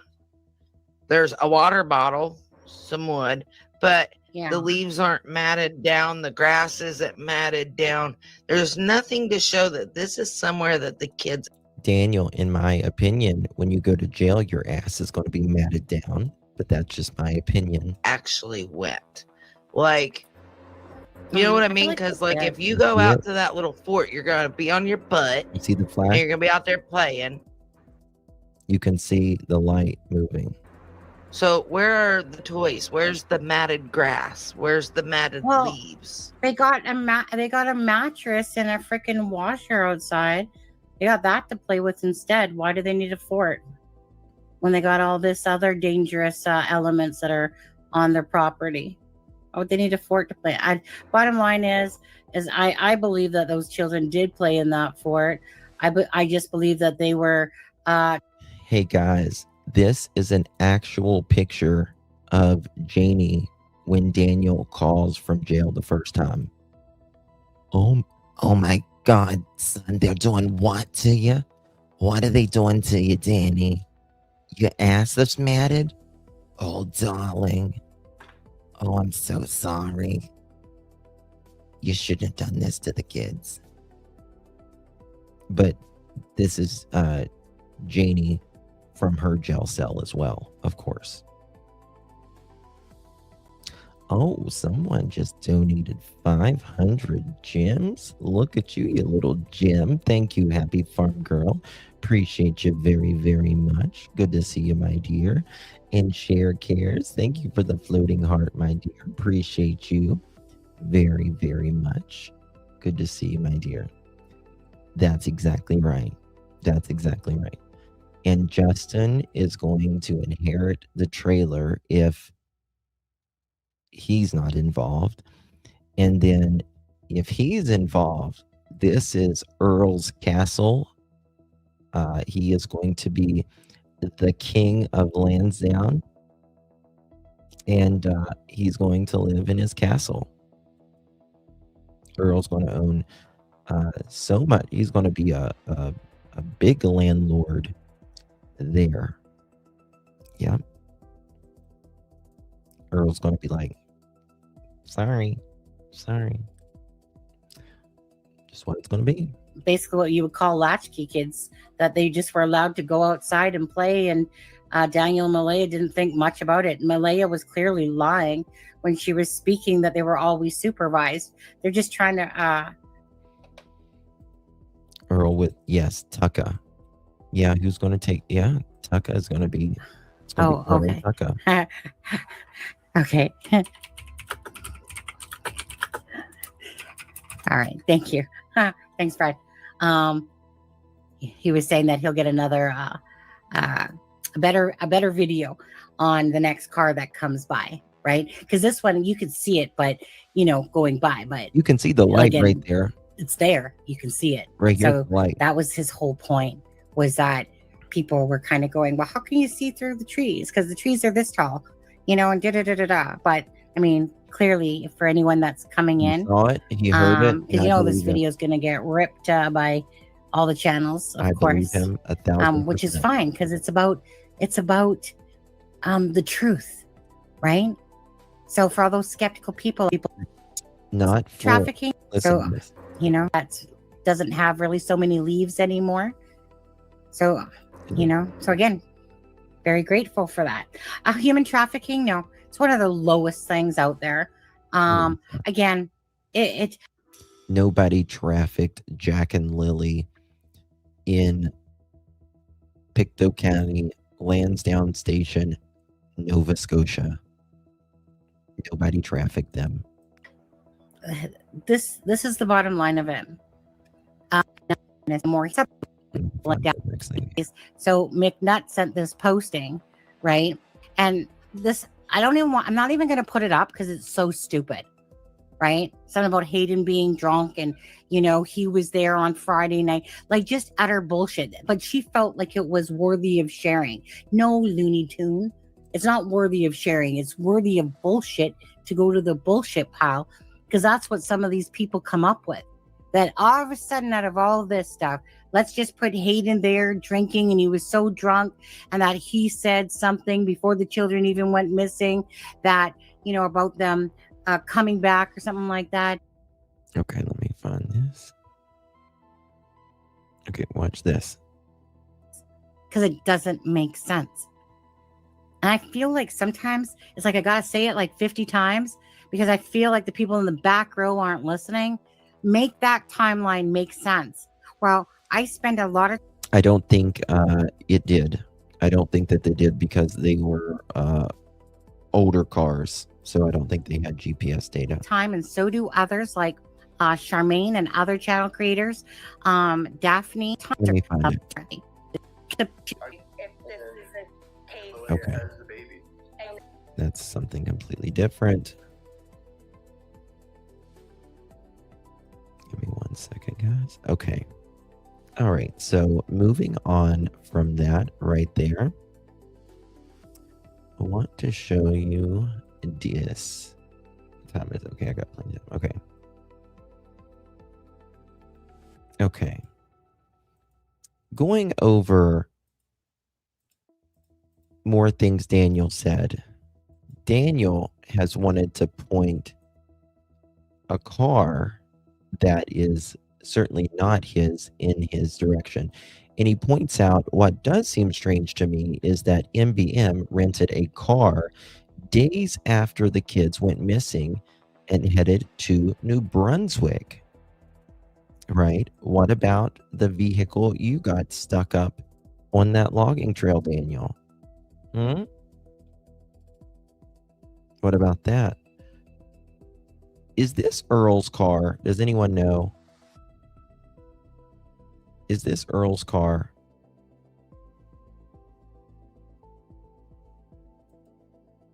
Do you think he used Malaya's Pathfinder to retrace his earlier drive? No. I don't think he did. I think by 6 in the morning, when Malaya has the kids not going to school that day, I think Jack and Lilly had been placed wherever they were placed. And they was just making sure the inside of the home was taken care of. Earl is Daniel's father.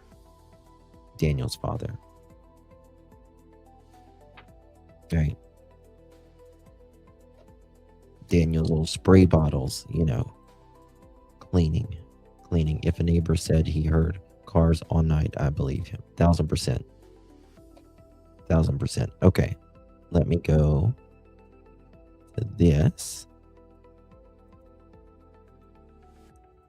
And let's talk about it. Little Jack and Lilly. Okay. So Daniel has oh wait, let me show you this. Real quick. So Daniel wouldn't talk about the blanket in the beginning. And then once people started talking about it, he started talking about it. And he did say that they got his DNA, and of course it was for that blanket. And if you look here, Daniel is in a chat room saying forensics on the blanket is a key piece. Are you telling on yourself there, Daniel? Are you telling on yourself there? Had they already got your DNA, Daniel? Now again, remember, because the story was that Jack and Lilly walked off and they placed this blanket in a tree, Jack and Lilly, high up. They couldn't even reach it, right? But Daniel says, you just heard him a minute ago, I don't know where, the pink blanket was, but it wasn't there whenever I passed by there. It wasn't there whenever the bus passed there. But here he's saying forensics on the blanket is a key piece. Well, Daniel, you know, and I know, the RCMP is very interested in that blanket. And they questioned you about that, and they took your DNA on that as well. Were there ever any footage of the inside of Jane's RV? No, you can see a little bit inside. You can see a little bit of it inside, Darlene, whenever she's walking out of the back, or out of it in her interview. And sadly, the inside is more gutted than the outside. It's bad. Donna, thank you for the goat trophy. That's amazing. Thank you so much, love. Really, really appreciate you. Thank you very, very much for your support, my friend. Really, really do appreciate that, Miss Donna. Good to see you. Very generous of you. Thank you for the goat. Very kind, love. Good to see you. I wouldn't want to see the inside of it, in my opinion. I mean, she doesn't have a bad... I just think it's awful that the way Justin and Daniel treat their mother. Even if, I don't care for it, that's not the right one.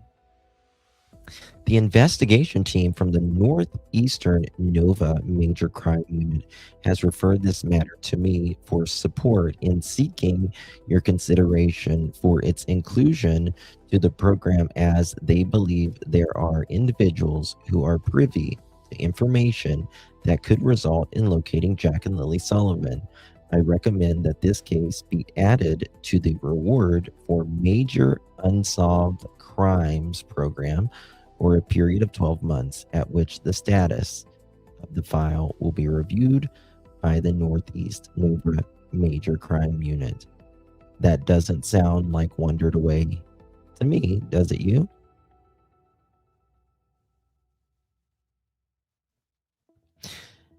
Janie says, Daniel and I were both out searching for Jack and Lilly from morning until dark, while Malaya and her family were in the trailer drinking coffee and eating. It was a fun family reunion. Don Asaurus, thank you so much for the clutch, baby. Appreciate you very, very much. Thank you, my love. Very kind of you. Appreciate you. I don't, and I do feel bad for Janie. I do feel bad for Janie for the raw deal she has for kids, not for the way she's acted with Jack and Lilly. The thing about, like, I do feel the way like she's treated, like they should. I think she should treat herself better as well. You know what I mean? But I also think that she's never given Daniel any sort of responsibility or accountability ever.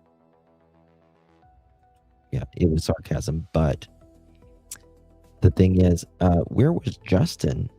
Because I thought Janie and Justin were together.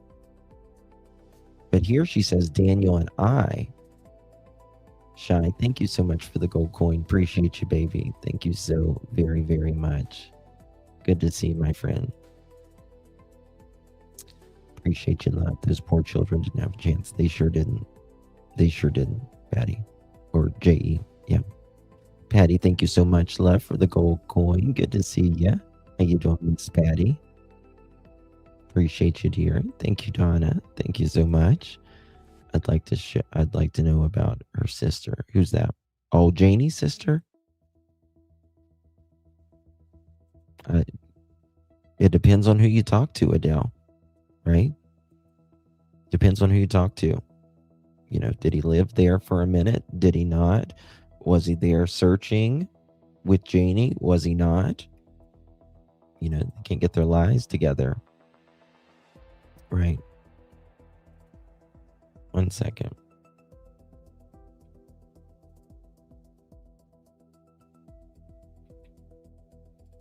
Yeah. Look here, very beginning. Oh, this is a question I had about this. This is Daniel's car that he had junked, but this right here, is that a shop vac? What is that right there? That yellow and black. Is that like a shop vac? And of course you see the fire. The fire. Rod, thank you so much for your silver star, love. Appreciate you very much. Can I zoom in? I think I can. Probably a little bit.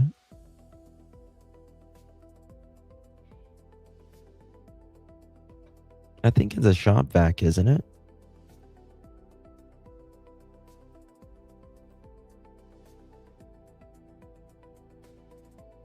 I'm pretty sure it is. Daniel scrubbing it all up, aren't you, Daniel? Cleaning it all up. Justin M. out of the pictures is major sus, in my opinion.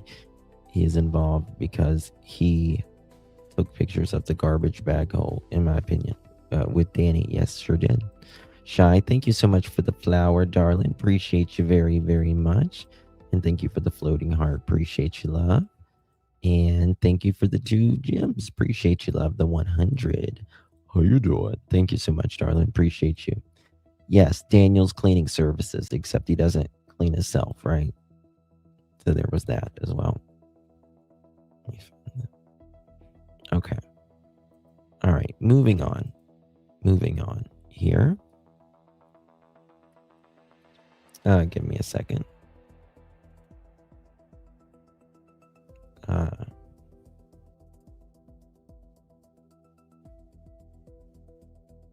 Give me a second. I gotta find something.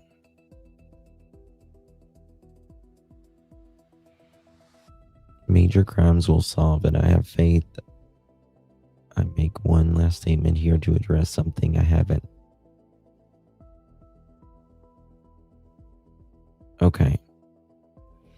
Now this one is a major trigger for Daniel. Right here. This goes back to Haley, which is one of the only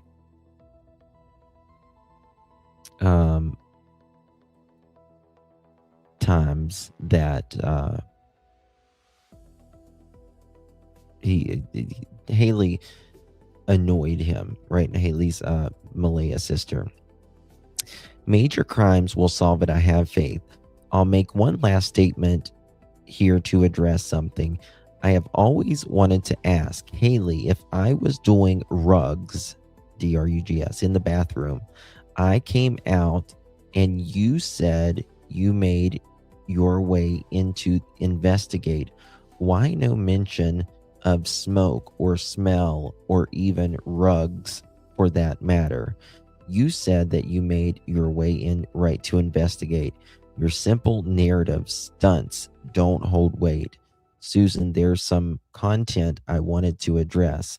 I'll add some on human remains dogs, search areas, the properties here, blanket site, pipeline, and areas between the property here.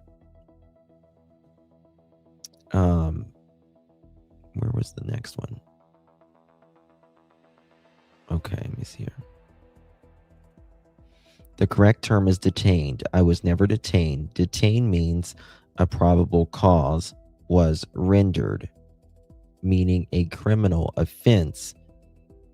That does not. Detained means they are doing an investigation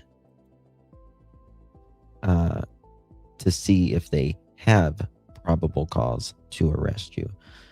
I've never committed a crime, a criminal offense, or even been accused of a criminal offense in nature. If a criminal offense happens during a missing persons case and it affects or harms the missing person or harms the case as a whole, it pivots to a criminal case. I'm act dumb, Susan, but I'm not always dumb.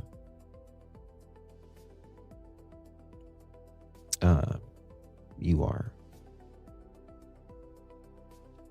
I'm trying to find the one. People. Okay, that's where he talked about driving.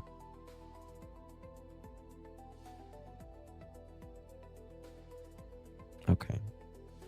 All right, let me go to this real quick. Find it. Here we go. And, you know, like, the perspectives are really good from all these people.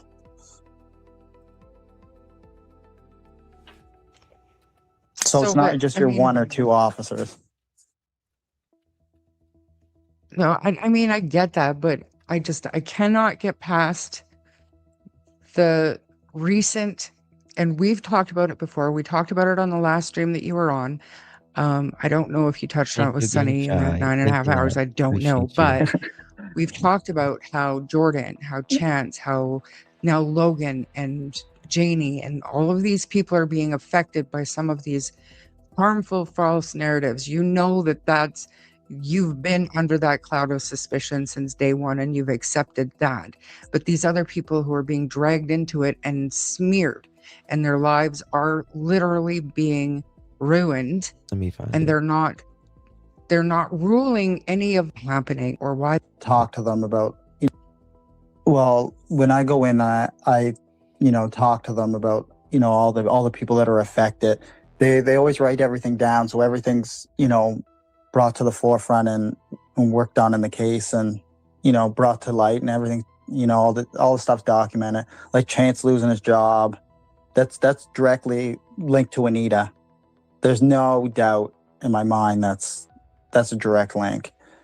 And, everything's, as I said, everything's done in documentation, but it's a lot for them because there's so many moving parts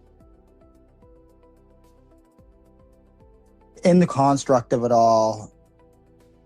There's so many individuals that are affected.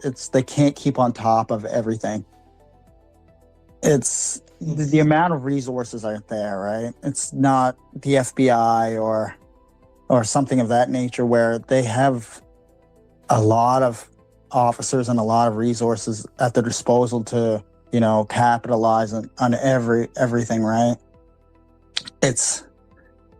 We're talking about Nova Scotia here, so I mean, they're very good at their jobs, but it's just like they don't have the manpower and, overall resources to just,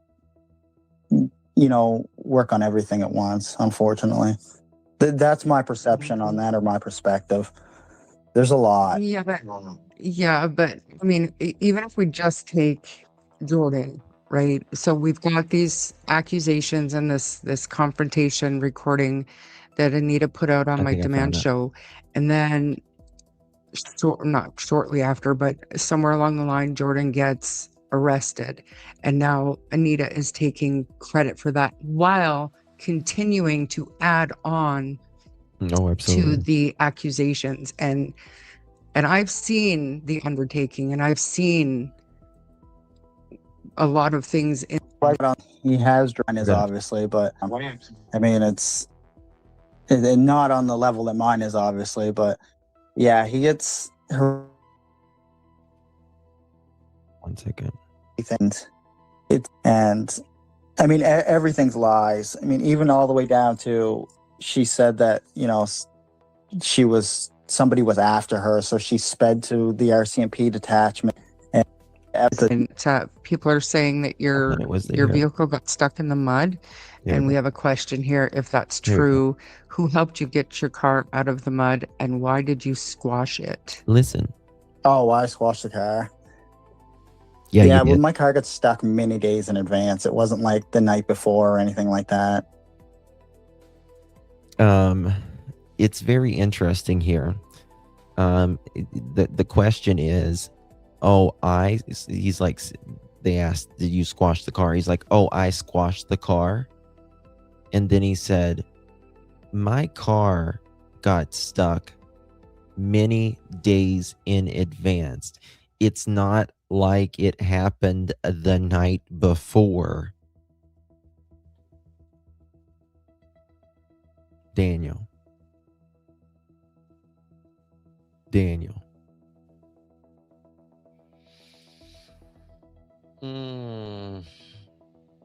You telling yourself.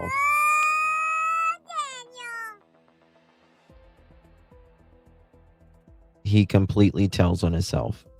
Hey, Deb, good to see you. It's such a giveaway, Anita. It's such a giveaway. It is such a giveaway. Yeah. It's like, it's kind of like, you know, a kid in a cookie jar. It's like, I've not been in the cookies. It's not like I was just in the cookie jar. Right. Oh, I got stuck in the mud. It's not like it was many days in advance. And it's not like it happened the night before. You squash it. Oh, I squashed the car. Yeah, well, my car got stuck many days in advance. It wasn't like the night before or anything like that. And the reason why I squashed it, because first of all, the inspection was up. And when you live in Nova Scotia, your cars rot out super fast. I don't know if you're familiar with that, but yeah, vehicle's up for inspection and it sat in the yard for I don't know how long, months and months and months. I had it crushed just like prior to the handlers for. Do you hear that? He was going to say the kids. Did you hear that? Just like prior to the handlers for bringing the cadaver dogs, and they asked me the exact same thing. Why did you have a crush? And I said it was because you were freaking the hell out, weren't you, Daniel? You were freaking the hell out. Dogs. And they asked me the exact same thing. Why did you have a crush? And I said it was, starting to rot out. We live in Nova Scotia, and there's no saving him at that point. So I just thought it's just an extra vehicle in the yard. It was already searched. So, guys, what does it take? What does it take to get an inspection in Canada, in Nova Scotia? Let me see here. Let me look at this. Nova Scotia, Canada, car inspection requirements. Okay, every 2 years, Nova Scotia requires registered passenger vehicles to pass a motor vehicle inspection safety check every 2 years. The braking system, steering and suspension, tires and wheels. So it's just like it is everywhere. Right? But he says because it rotted out. Because it rotted out. Listen. Out. We live in Nova Scotia. I have a crush. And I said it was, starting to rot out. We live in Nova Scotia, and there's no saving him at that point. So I just thought it's just an extra vehicle in the yard. It was already searched. It was already everything that would need to be done. But you said it hadn't been searched, Daniel. You said they hadn't searched it. You said you wasn't even sure they searched Malaya's. and we got it every year. It used to be every year here, but now I think you can get it every 2 years. Hey, Lucy, good to see you. Oh, thank you, Miss Joyous. Appreciate you. Very, very, very kind of you. If we all listened to Daniel from the beginning, we would find out what and when he did this. We would find out what and when he did this to Jack and Lilly, in my opinion. He sickens me. What do you mean by that, Miss Joyous? Like start from the beginning? Oh, if we would have listened to him in the beginning, like if the RCMP, is that what you mean? He knows. He knows. There's not a doubt in my mind. Not a doubt in my mind. Zilch. Hey, Cindy. Thank you so much, Miss Joyous. It's very kind of you. Appreciate you, Mr. and Mrs. Joyous. Thank you very, very much for that. He sickens me too. Done with it because it was there for months and months and months. Months and months and months. And I just decided, yeah, I'll just, scrap it. Yeah, I just tend to scrap cars. Just tend to scrap cars whenever, kids go missing. Your dad, meanwhile, your dad has vehicles in his yard that are older than you, Daniel. At that point. So, but you can understand just the way the public is, how that does look suspicious. Can you? Well, investigators didn't find it suspicious, so they never asked a question on it. 1000%. Yes. Right, but can you? After it sat there for like, I don't know how long, 4 or 5.5 months, it was. Yeah.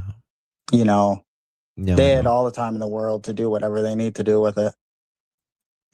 Did you have prior knowledge that the police were coming back with cadaver dogs? Did you have any information beforehand that was going to happen? Oh, when they originally brought them here, you mean? Yeah. Well, I had no idea what day they were coming, and I just like to. And again, he just told on himself there. He just said, "I scrapped this car before the dog handlers came." They did tell him that they were going to be searching the area and that they were coming to his house, but they wouldn't say when. And again, RCMP should not do that. Don't tell him when when you guys are going to show up. That's dumb, in my opinion. It's dumb. Don, hey, good to see you late. Uh-oh, Don gets a late slip.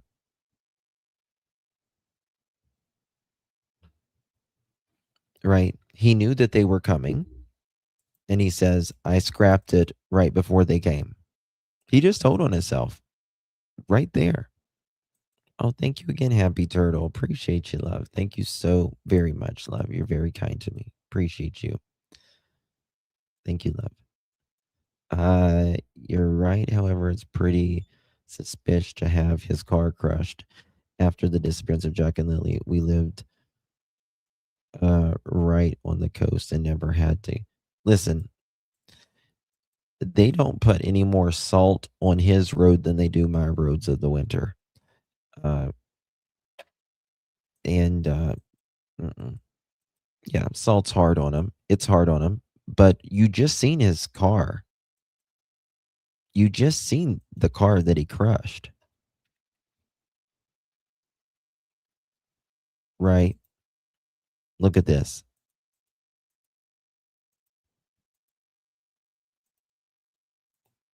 I mean, I don't see any rust on it. But it was rotted. Yeah. I don't see any rust on it. But that's just me. like know that day. It's like, oh yeah, we're taking the cadaver dogs there that day, so like I can be ready for the absolute onslaught that I get online. You know, oh, they brought the cadaver dogs there, Daniel. You know what I mean? You're probably shaking in your pants now. It's like, no, I've been asking for cadaver dogs for how long? And Daniel, you were not only shaking in your pants, you were shitting your pants. You were so upset that day. I've got the text messages when you told your ex-girlfriend to pick you up. You were literally shitting a brick. And later on that day, in my opinion, you took your frustration out on her, as a matter of fact. Read my mind, Justin. If Daniel says, oh, they probably think I'm shaking, he is. He's just got to say it. He can't help it. He can't help it. And then they're welcome. It's been super hot here today, but today it's been raining and thunderstorming on and off all day. Any time to bring them back. Mom said, like, bring the dogs here. Like, you can bring as many officers as you want here to do a search again if you wanted to. And, you know, Mom's always open to that. It's the exact same as I am. They can bring the cadaver dogs back at any time. Right. And I mean, just hearing it, I already know what's going to be said tomorrow or later today or whatever about that. As so it should be. You knew the stir or crushed, I believe is the right word for it. Well, So, there was no is there inspection on anything it. that you can- Was I supposed to keep it in the yard for like years? Or Well, why don't you sell it for parts, right? Also, Daniel, another question. You said it was just sitting in the yard. This was not sitting in your yard. This was not sitting in your yard, boo-boo.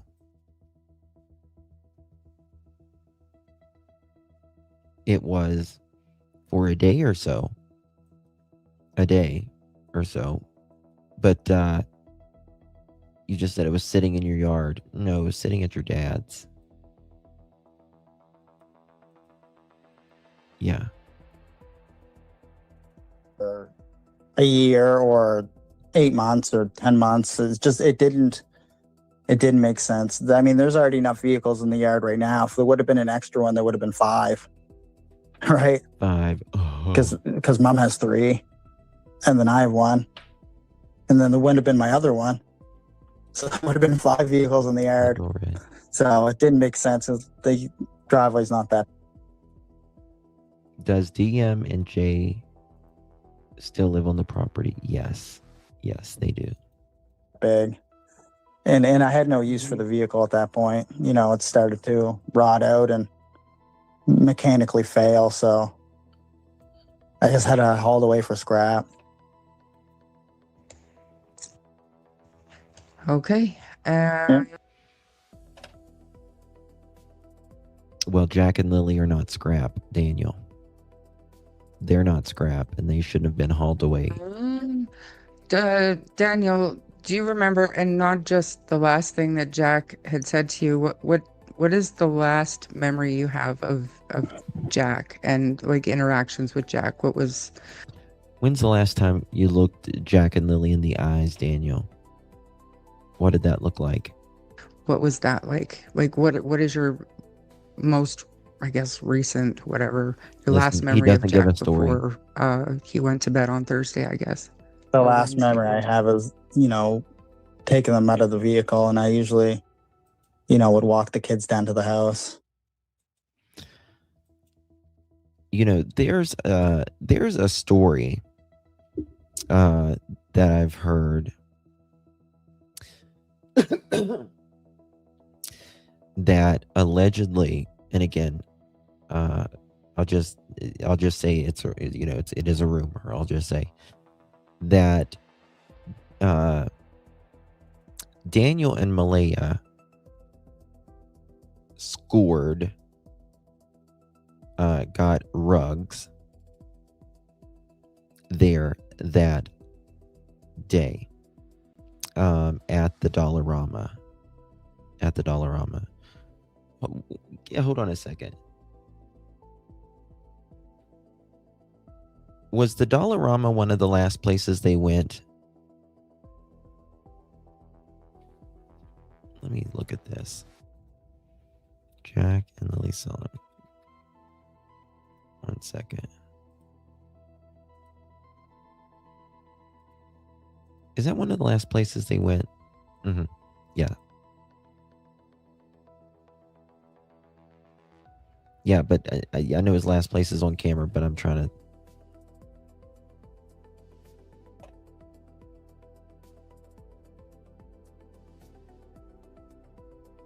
It was 1:53 the afternoon scene at the Dollarama. Let me look at this.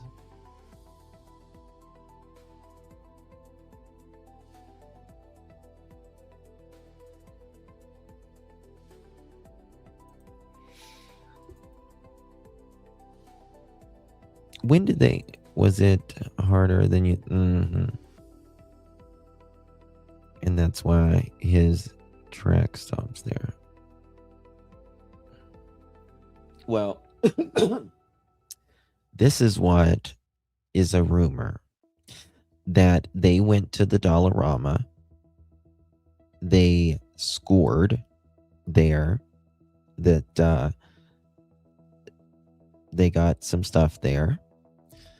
That they allegedly, I'm assuming, used there as well. Something. So this is just a rumor we're talking about here. And that by the time that they got home, they were so blitzed out of their mind that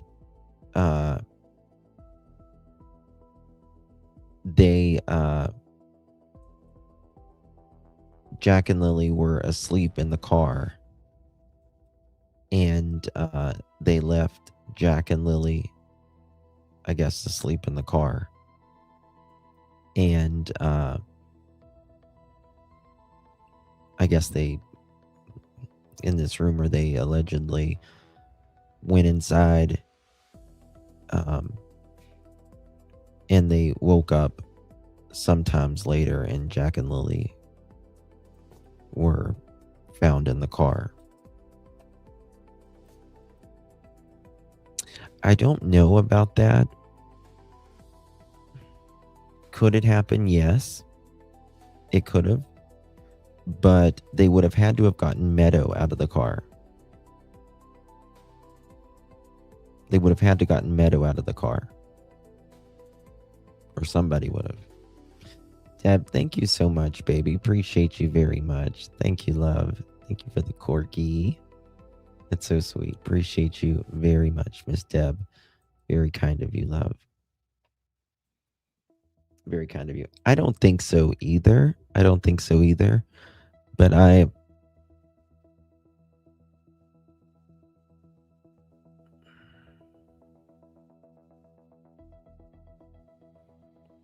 because I don't think it was hot enough or cold enough. You know what I mean?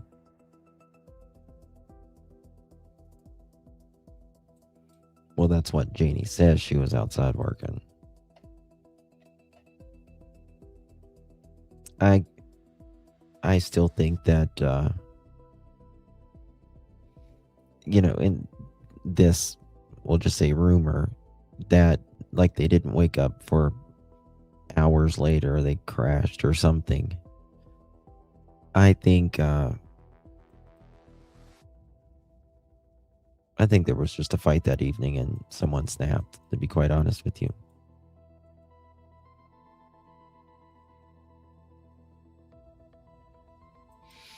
Why wouldn't they open the door and get out? Why was Jack carried? Well, that's what made me think of it when he talked about this. Listen to this. That's what made me think about that rumor. I guess recent, whatever. Listen, the last we memory said- of Jack before he went to bed on Thursday, I guess. The last memory I have is, taking them out of the vehicle, and I usually, would walk the kids down to the house. He says, I would, the last memory I have is, taking them out of the vehicle. Them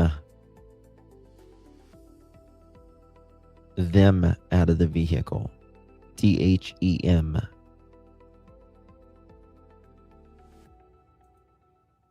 The last memory I have is, taking them out of the vehicle. That's what made me think of this when I heard this.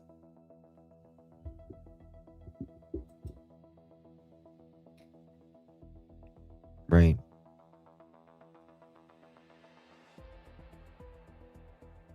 Walking them back to the house. Yeah. Yeah. So that's his last memory. Now, I wonder if he means taking them out of the vehicle, of course, in the very early hours of the morning. If you get my drift.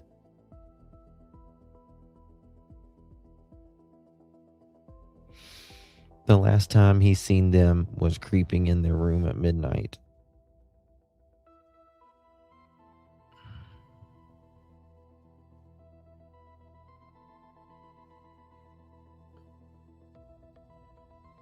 I mean, think about this. I mean, like your last memory, again, he's watching me right now, even though he says he doesn't watch, but shouldn't your last memory be them inside the home? Or, you were working on the fence there, Daniel, with your mother, them playing outside. So they didn't eat? Hell no.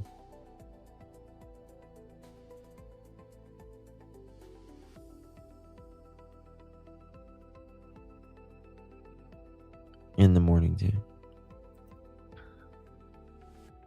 With Jack, what was last memory? Not just the last thing that Jack had said to you. What is the last memory you have of Jack and like interactions with Jack? What was that like? Like what is your most, I guess, recent, whatever, your last memory of Jack before he went to bed on Thursday, I guess? The last memory I have is, taking them out of the vehicle, and I. Okay, so the question is, this is interesting. This is very fucking interesting now. It's amazing. I can find stuff. What was your last memory you have of Jack? Like interaction with Jack? Question mark. What was that like? Like, what is your most, I guess, recent, your last memory of Jack before he went to bed on Thursday? Before he went to bed on Thursday. What's your last memory of Jack before he went to bed on Thursday?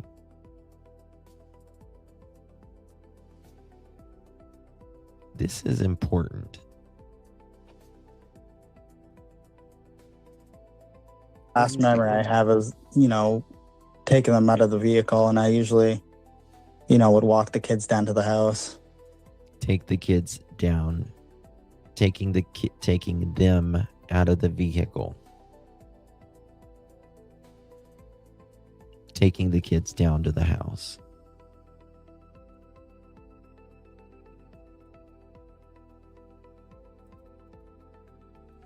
Usually when I grab like the groceries or grab the, stuff we bought at the stores, and I would take them down the house, and that's the last memory I have of Jack. I do believe that I can best recall after a year was just taking them down to the house.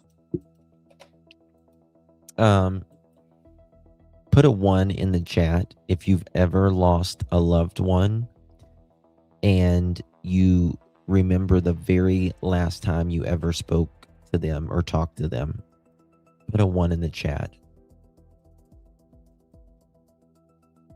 You always remember the last conversation or the last time you seen them. I have a memory of a goldfish. Can't remember a damn thing, but I can remember the last time I spoke to my mama and my dad.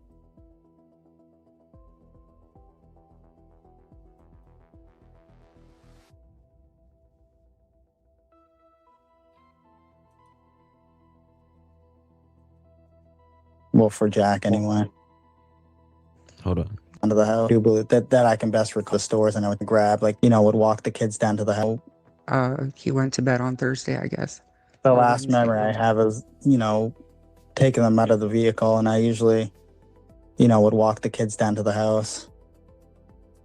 Usually when I grab, like, the groceries or grab the, you know, stuff we bought at the stores, and I would take them down the house, and that. Yeah, would normally. What was not normal about this? That's what I would normally do. What was not normal about this time, Daniel? This wasn't normal when you took them out of the car, was it? Wasn't normal. That's the last memory I have of Jack. I do believe that I can best recall after a year was just taking them down to the house. Taking for them. Jack anyway. He says them twice, and then he says, well, as for Jack anyways, even though he says taking them out of the car, and I would take them down to the house. Well, for Jack anyway. Yeah. He says Jack. Thank you. So, Daniel, no one seems to know about the 2 T-shirts that were found on the New Glasgow Road. One Exactly pink right. and one Everyone blue, or knows. am I losing my mind? So, Shy, I do know about the pink one. It was, like, from what I could tell, the picture was taken on May 2nd. It had already been, the pink shirt that was found was already sun bleached. It looked to me to be too big for Lily, but I didn't know about the blue one. Do you know anything about these? Where were they found at? New Glasgow? No, I don't know anything about shirts found in New Glasgow. That's like 25 kilometers from the house.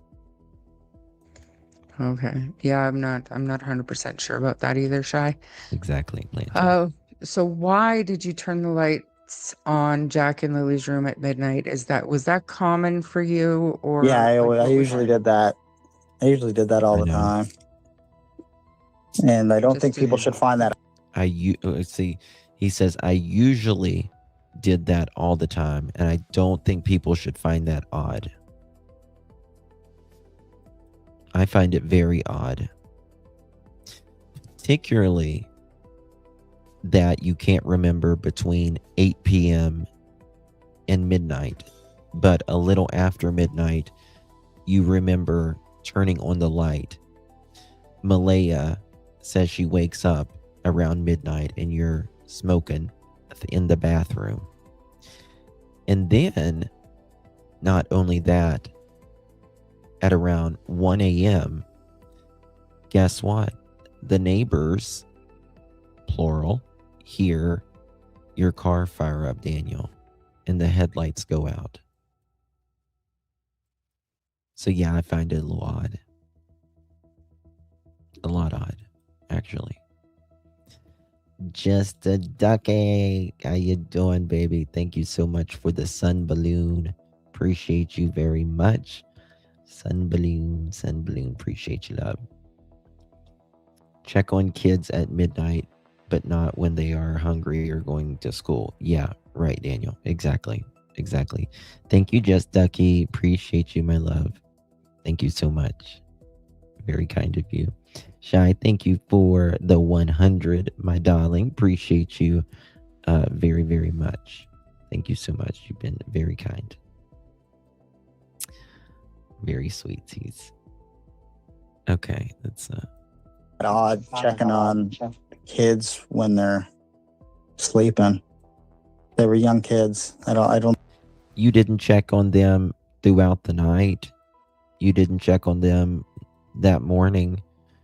You didn't check on them that they were, when they were supposedly sick.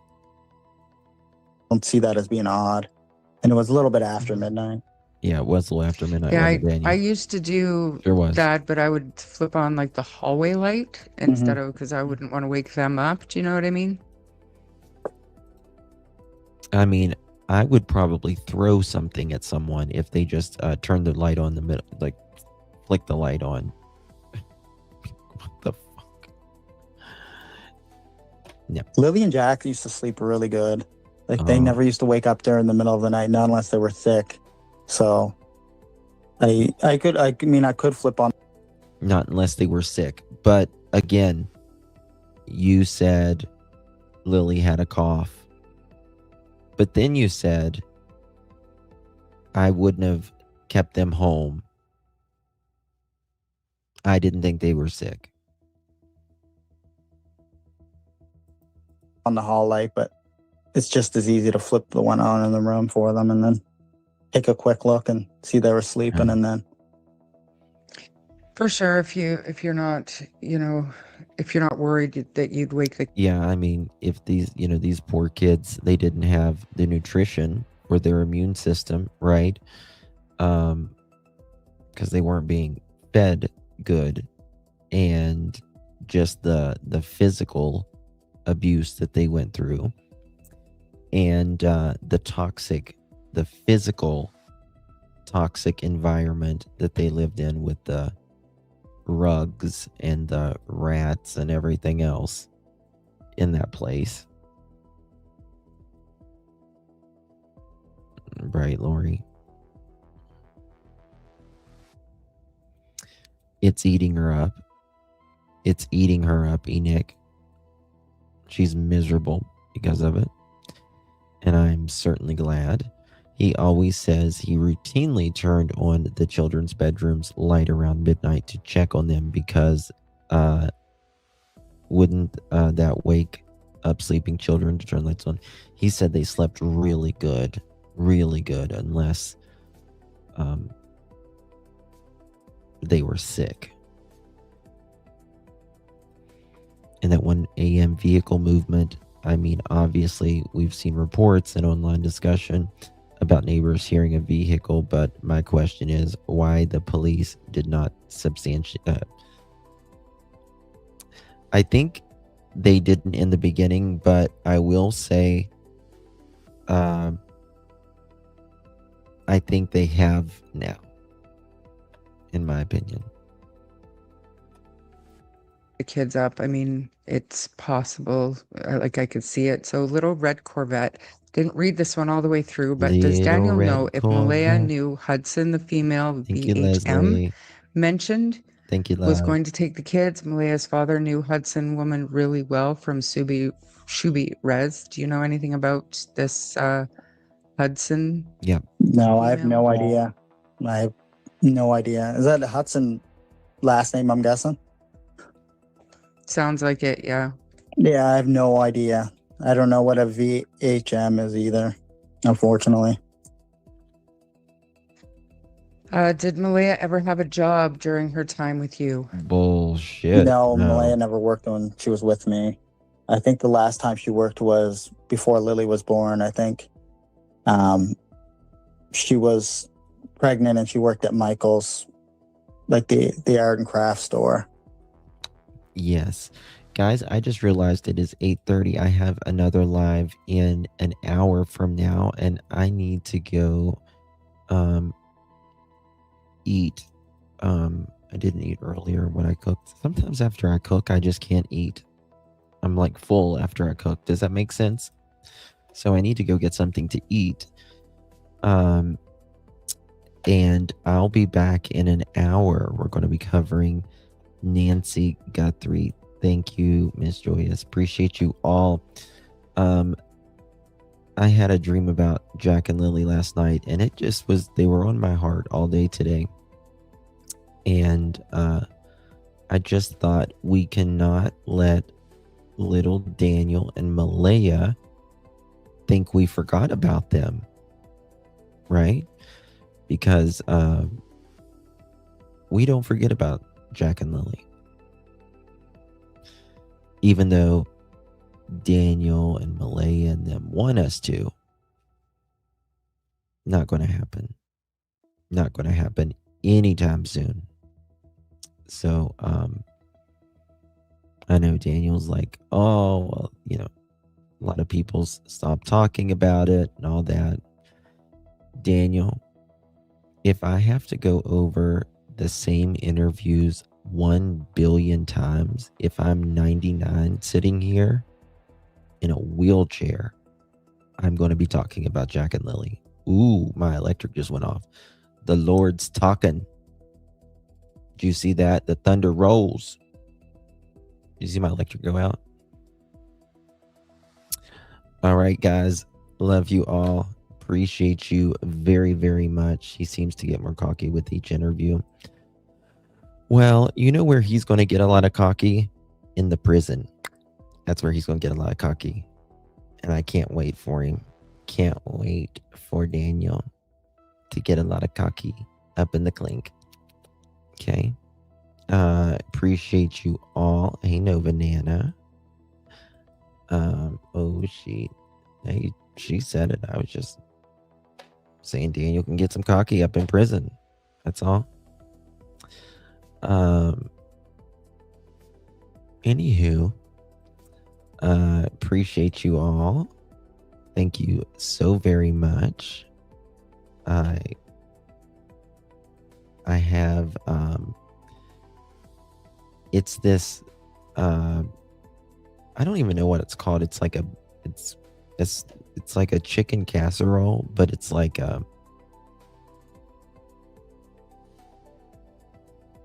it's kind of like chicken. Well, it is chicken, but and then it's got like it's a very southern. It's got like a biscuit baked on it. You put it in the oven. Daniel's Mr. Yes, his prison name is Daniela. Wear your wig, girl. Wear your wig, Danny. Your light's blinking, tripping me out. I know. I'm praying my electric doesn't go out for the next live. All right, guys. Love you all. It's storming. It's been storming. It's not a pot pie, but it's sorta. I'm not a huge fan of pot pies, but I like this. Yeah. I'll send you the recipe. Much love, everyone. Appreciate you. I'll see you guys in an hour talking about Nancy got 370 days. Justice for Jack and Lilly, Daniel and Malaya, Janie, but specifically Daniel and Malaya. Jack and Lilly are out there right now laying where they cannot be remembered. Where some people, you know, the family can't go to them and put flowers on their grave. We can still remember them, and we do. But you know where they're at. Thank you, Delene. Appreciate you, baby. Good to see you. All right, guys. Much love, everyone. See you guys in an hour. Bye-bye.